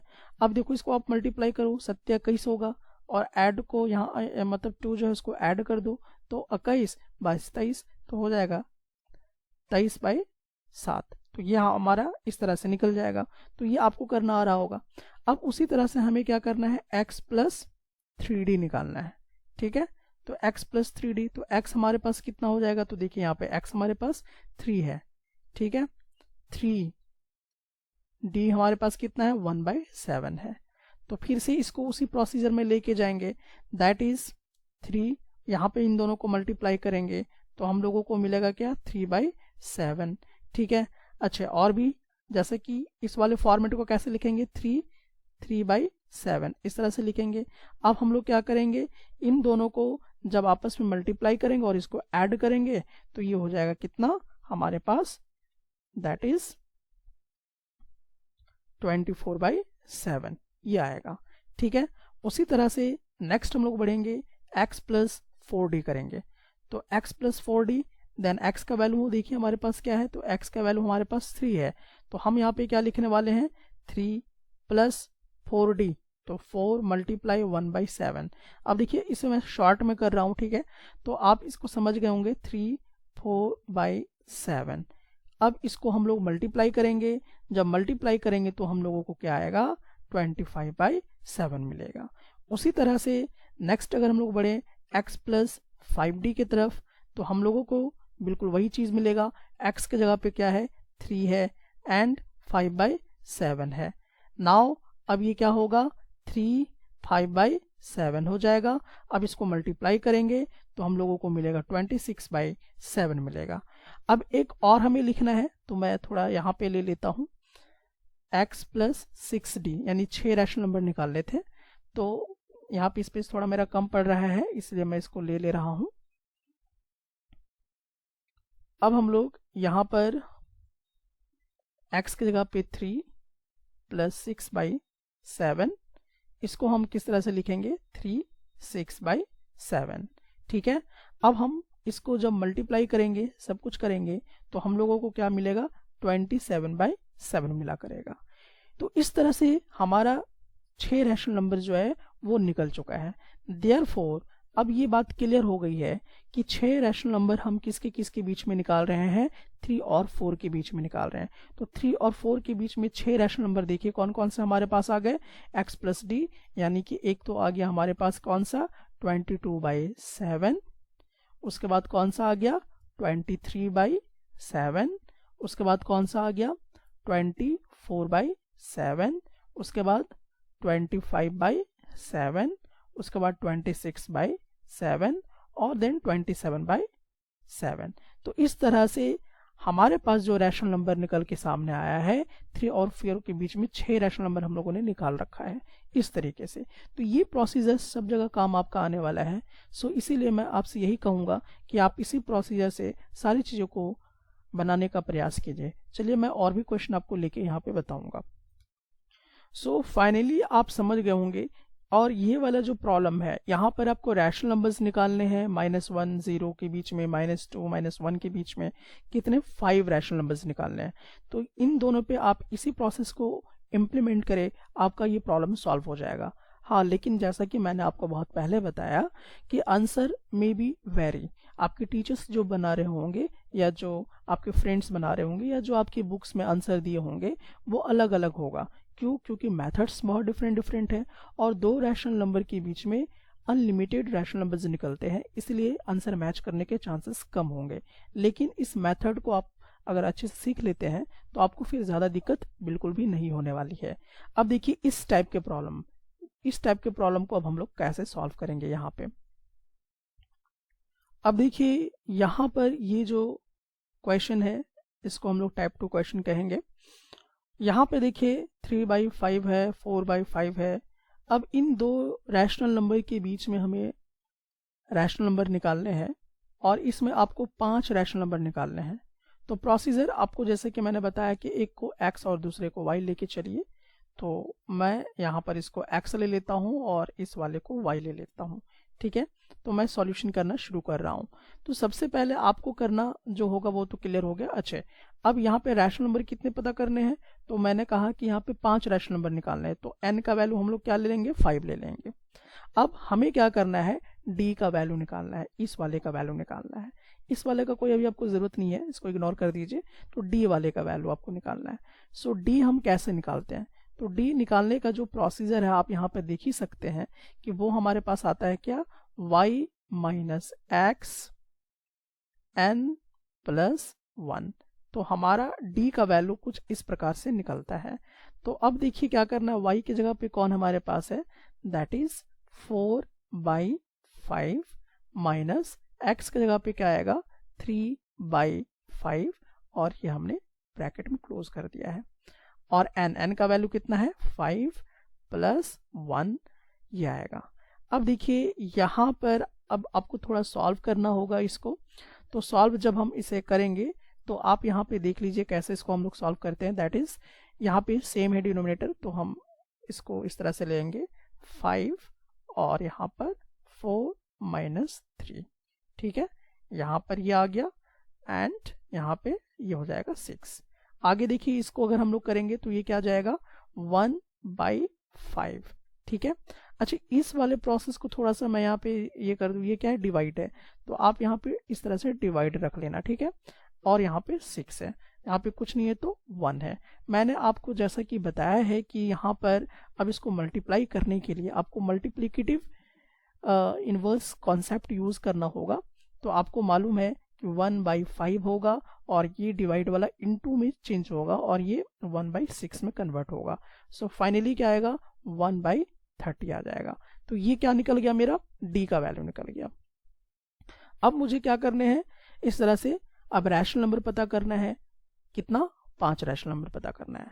तो चलिए अब हम लोग सबसे पहले लेते हैं x प्लस डी का, x प्लस डी ये हम लोग लेते हैं। तो x का वैल्यू हमारे पास कितना है, 3/5 है, प्लस d का वैल्यू कितना है, 1/30 है। तो ये हमने ले लिया। अब आपको ये कैसे सॉल्व करना है ये बात मैंने आप लोगों को बहुत पहले भी बता रखा है। आपको एलसीएम लेना होगा, तो आप एलसीएम जिस तरह से लेते थे आप लीजिए। अब इसको इससे डिवाइड करेंगे तो 6 बार में, और यहाँ पर हो जाएगा 18 प्लस 1 दैट इज 19/30, ये हमारा आया करेगा। ठीक है, तो एक रैशनल नंबर तो ये निकल गया। दूसरा रैशनल नंबर कैसे निकलेगा, x प्लस 2d करके। ठीक है, तो x का वैल्यू देखिए कितना है, 3/5 है, तो यहाँ पर रखेंगे 3/5 प्लस 2d, तो 2/30 ये आएगा, क्योंकि मल्टीप्लाई करेंगे 1/30 को 2 से तो यही आने वाला है। मैं थोड़ा सा स्पेस और टाइम बचाने के लिए ऐसा कर रहा हूँ। अब यहाँ पर फिर से जब आप एलसीएम लोगे ये आएगा 30, फिर यहाँ पर देखो आप क्या हो जाएगा, 5 6 के 30, तो 6 18 और प्लस 2 हो जाएगा, दैट इज 20/30। 0 0 कैंसिल हो जाएगा, आपको मिलेगा 2/3 मिला करेगा यहाँ पे। ठीक है, अब हम लोग नेक्स्ट की तरफ हम लोग बढ़ते हैं, that is x plus 3d निकालिए। तो x प्लस 3d कैसे निकलेगा, x का वैल्यू की देखिए यहाँ पे कितना है, 3/5 है, प्लस 3d, 3 मल्टीप्लाई करना है, तो 3 मल्टीप्लाई 1/30, क्योंकि d का वैल्यू कितना हमारे पास है, 1/30 है। ठीक है, अब इसको हम लोग सॉल्व करेंगे, दैट इज 3/5 प्लस 3/30। यहाँ तक तो प्रोसीजर समझ में आ रहा होगा। एलसीएम लेंगे 30 आ जाएगा, यहाँ पर सेम 18 आएगा, प्लस यहाँ पे क्या होगा, 3 हो जाएगा। अब इनको जोड़ देंगे तो ये हो जाएगा 21/30, तो ये हमारा यहाँ पे आएगा 21/30। जो कटता है उसको आप कट भी कर सकते हो, तो यहाँ पे देखिए, यहाँ पे कट सक रहा है 3 7 21, और यहाँ पे ये, तो कट के बचेगा 7/10, ये वाला हमारा आ जाएगा। ठीक है, उसी तरह से अब हमको क्या करना है, चौथा निकालना है, that is x plus 4d को निकालना है। तो अब देखिए x हमारे पास कितना है, 3/5 है, तो हम यहाँ पे रखेंगे 3/5 प्लस 4/30, यही चीज़ें आएंगी। एलसीएम हम लेंगे तो हमें 30 ही मिलेगा, देन फिर 18 प्लस 4। देखिए मैं यहाँ पे डायरेक्टली कर रहा हूँ क्योंकि कोई चीज़ें रिपीट हो रही हैं, आप थोड़ा सा अपना दिमाग ज़रूर यूज़ करेंगे, ऐसा नहीं कि बस लिखते चले जाएंगे। अब यहाँ पर जब इन दोनों को ऐड करेंगे तो ऐड करने पे हमें कितना मिलने वाला है, 22/30 आने वाला है।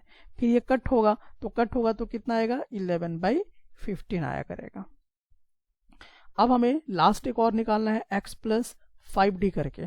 तो x प्लस 5d, x का वैल्यू फिर वही है 3/5 है, d का वैल्यू क्या हो जाएगा, 5/30 हो जाएगा। ठीक है, अब हमें क्या करना होगा, यहाँ पर एलसीएम लेंगे 30 हो जाएगा, फिर वही 18 आएगा, प्लस 5 आ जाएगा। ठीक है, सो अब इन दोनों को ऐड अगर हम लोग करते हैं तो कितना आएगा, 23/30 आ जाया करेगा। फिर अगर देखो ये कट होने लायक है तो कट कर दो, ठीक है, नहीं कट होने लायक है तो इसको ऐसे ही रख देंगे। तो देयरफॉर आप समझ गए होंगे कि इन दो रैशनल नंबर के बीच में 5 रैशनल नंबर हम लोगों को फाइंड आउट करने थे, जो कि पहला रैशनल नंबर ये है, दूसरा रैशनल नंबर हमारा ये है, तीसरा रैशनल नंबर हमारा ये है, और चौथा रैशनल नंबर हमारा ये है, और पांचवा रैशनल नंबर हमारा ये है। अब इसी को अच्छे से आप अरेंज करके सजा के लिख भी सकते हो। अब देखो यहाँ पर इस वाले क्वेश्चन को मैंने लिया है, आपको लग रहा होगा कि सेम टाइप का प्रॉब्लम है, लेकिन वैसा नहीं है, थोड़ा सा ट्विस्ट है। यहाँ पे मैंने कहा था कि x छोटा होना चाहिए और y बड़ा होना चाहिए। ठीक है, तो ऐसा हमें देखना पड़ेगा इनमें से बड़ा कौन है, नहीं तो आप सबको उल्टा पुल्टा करके बैठ जाओगे। इसमें से y किसको लेना ये आपको समझना है। तो सबसे पहले एक प्रोसीजर हम लोग देख लेते हैं। ये वाला इन दोनों को मल्टीप्लाई करेंगे तो 9 आएगा, और इसको करेंगे तो 10, तो सबसे बड़ा हमारा कौन हो गया, ये वाला बड़ा हो गया। तो यहाँ पर हम लोग क्या देख रहे हैं, तो यहाँ पर हम लोग देख रहे हैं कि जो 3/5 है और जो 2/3 है, इसमें से बड़ा कौन है। तो इसमें से बड़ा आपका कौन होगा, ये वाला बड़ा होगा। क्यों होगा, थोड़ा सा देखिए, इसको इसको इसको मल्टीप्लाई कीजिए तो ये 9 हो जाएगा, और ये 5 और 2 को मल्टीप्लाई करेंगे तो 10 हो जाएगा। तो बड़ा कौन हुआ, ये वाला पोर्शन बड़ा हो गया। चाहे तो आप डिवाइड करके भी पता लगा सकते हैं, ठीक है। तो आपकी मर्जी है कि आप इसमें क्या करना चाहते हैं। ओके, नाउ अब चलिए हम लोग यहाँ पे देखते हैं कि ये बड़ा हो गया, देयरफॉर अब हम लोगों को यहाँ पे किसको x लेना है, किसको y लेना है, ये चीज़ क्लियर हो जाएगा। तो x हमें किसे लेना है, तो x हम लोग ले लेते हैं 3/5 को, ठीक है। और y हम लोग किसको लेंगे, तो y हम लोग यहाँ पे ले लेंगे 2/3 को, ठीक है। ये चीज़ें आपको समझ में आनी चाहिए। अब हम लोग क्या करेंगे यहाँ पर, अब थोड़ा सा सॉल्यूशन करते हैं। अब हम लोग को क्या चाहिए, d का वैल्यू चाहिए, ठीक है। तो d का वैल्यू अब हम लोग निकालेंगे, लेकिन इससे पहले एक और चीज़ हमें चाहिए कि इन दोनों के बीच में रैशनल नंबर कितने निकालने हैं। तो इन दोनों के बीच में मान लीजिए कि आपको 5 रैशनल नंबर निकालने हैं, तो n का वैल्यू कितना हो जाएगा, 5 हो जाएगा, ठीक है। तो इन दोनों के बीच में 5 रैशनल नंबर आपको फाइंड आउट करने हैं। अब चलिए, अब हम लोग क्या करते हैं, d का वैल्यू पता करते हैं। So d is equal to, concept देखिए क्या है, y minus x upon n plus 1। तो हम इस कॉन्सेप्ट को लिख लेंगे y minus x upon n plus 1, ये हम लोगों ने लिख लिया।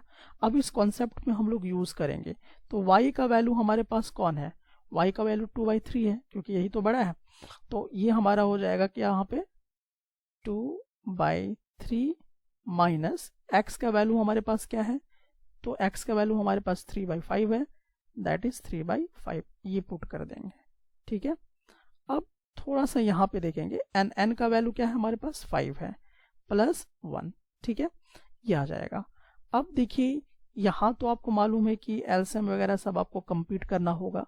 तो एलसीएम इन दोनों के बीच का लेते हैं, तो हम लोगों को क्या मिलने वाला है, दैट इज 15, और यहाँ पे 3 × 5 = 15, 5 और यहाँ पे ये हो जाएगा 10, ठीक है। माइनस यहाँ पे इसको डिवाइड कर दो, ये प्रोसीजर आपको मालूम है। तो यहाँ पे 3 और इससे मल्टीप्लाई करेंगे तो 9 हो जाएगा, ठीक है। अब ये वाला जब हो जाएगा, देन यहाँ पे डिवाइड, ये 6 हो जाएगा। इसको करेंगे तो 1/5 आ जाएगा, ठीक है, सॉरी 1/15 आ जाएगा। ये 10 में से 9 जाएगा तो 1 और बाई 15। ये जो लाइन आपको दिखाई दे रहा है, इसको डिवाइड के फॉर्म में आप ऐसे रखो, एंड 6 इसके नीचे कुछ नहीं तो 1 है। अब आपको मालूम है कि 1/15 इसका मल्टीप्लिकेटिव इनवर्स करेंगे तो 1/6 आ जाएगा। तो अब हम लोगों को यहाँ पे जो d का वैल्यू मिलेगा, देयरफॉर जो d का वैल्यू मिल रहा है वो कितना मिल रहा है, तो 1/90, ठीक है, 1/90, ये हमारा आ गया d का वैल्यू। अब कितने बोले हैं रैशनल नंबर निकालने के लिए, तो अब आपको कहा जा रहा है 5 रैशनल नंबर निकालो। तो वही प्रोसीजर फिर से आपको लगानी है, ठीक है, that is x plus d। तो x प्लस d अगर हम लोग यूज करेंगे तो x का वैल्यू हमारे पास कितना है, 3/5 है, ठीक है। d कितना है, 1/90 है। अब इसका हम लोग क्या करेंगे, एलसीएम लेंगे। अब एलसीएम जब आप लोगे तो कितना आएगा वो हम लोगों को देखना है। तो इसका एलसीएम लेंगे तो हम लोगों को कितना मिलेगा, 90 ही मिलेगा। और इस पूरे प्रोसीजर को अगर हम लोग देखेंगे तो ये पूरा 55 आ जाएगा, ठीक है। तो डेफिनेटली हमारा 55/90 आएगा। इसको कट करना है, कट अभी हो सकता है, दैट इज 11/18 आ जाएगा हमारा। उसी तरह से सारा का x प्लस 2d आप निकालो। तो x प्लस 2d मतलब 3/5 प्लस 2/90, ये आपको निकालना है। फिर से वही प्रोसीजर आपका चालू होगा, एलसीएम लोगे कितना आएगा, 90, इसको पूरा सॉल्यूशन आप करोगे कितना आएगा, दैट इज 56, ठीक है। कट होने लायक अगर कहीं है तो कट करोगे तो 28/45 आएगा आपका। तो ये प्रोसीजर मैं इसलिए सॉल्व नहीं कर रहा हूँ क्योंकि आपका समय बहुत ज़्यादा खाएगा, तो आपको ये प्रोसीजर मालूम है, मैं आपको सीधा सीधा निकाल के दिखा रहा हूँ। उसी तरह से x प्लस 3d निकालो आप, x प्लस 4d निकालो आप, उसी तरह से आप x प्लस 5d निकालो, और ये सब आपके क्या आ जाएंगे, रैशनल नंबर्स आ जाएंगे। किसके बीच का, तो ये रैशनल नंबर आ जाएगा 3/5 और 2/3 का। तो आई थिंक आपको ये पूरा प्रोसीजर समझ में आ गया होगा कि हम लोग किस प्रकार से रैशनल नंबर्स को फाइंड आउट कर सकते हैं किसी भी दो रैशनल नंबर के बीच में। और ये जो मेथड है ये सबसे बेहतर मेथड है, और इस मेथड को आप इस पूरे क्वेश्चन में इम्प्लीमेंट करें, आपको बिल्कुल परेशानी नहीं होगी। हाँ, देखने में थोड़ा सा आपको डरावना ज़रूर लग रहा होगा कि बहुत टेढ़ा मेढ़ा है या बहुत ज़्यादा प्रोसीजर लगाना है, तो बिल्कुल वैसी बात नहीं है। आप इन तमाम क्वेश्चनों को सॉल्व कीजिए तो आपको बिल्कुल रिलैक्स फील होगा और आप बिल्कुल आसानी से इसको सॉल्व भी कर लेंगे। ठीक है, तो थोड़ी सी प्रैक्टिस बढ़ाइए, डिस्परेट बिल्कुल मत होइएगा।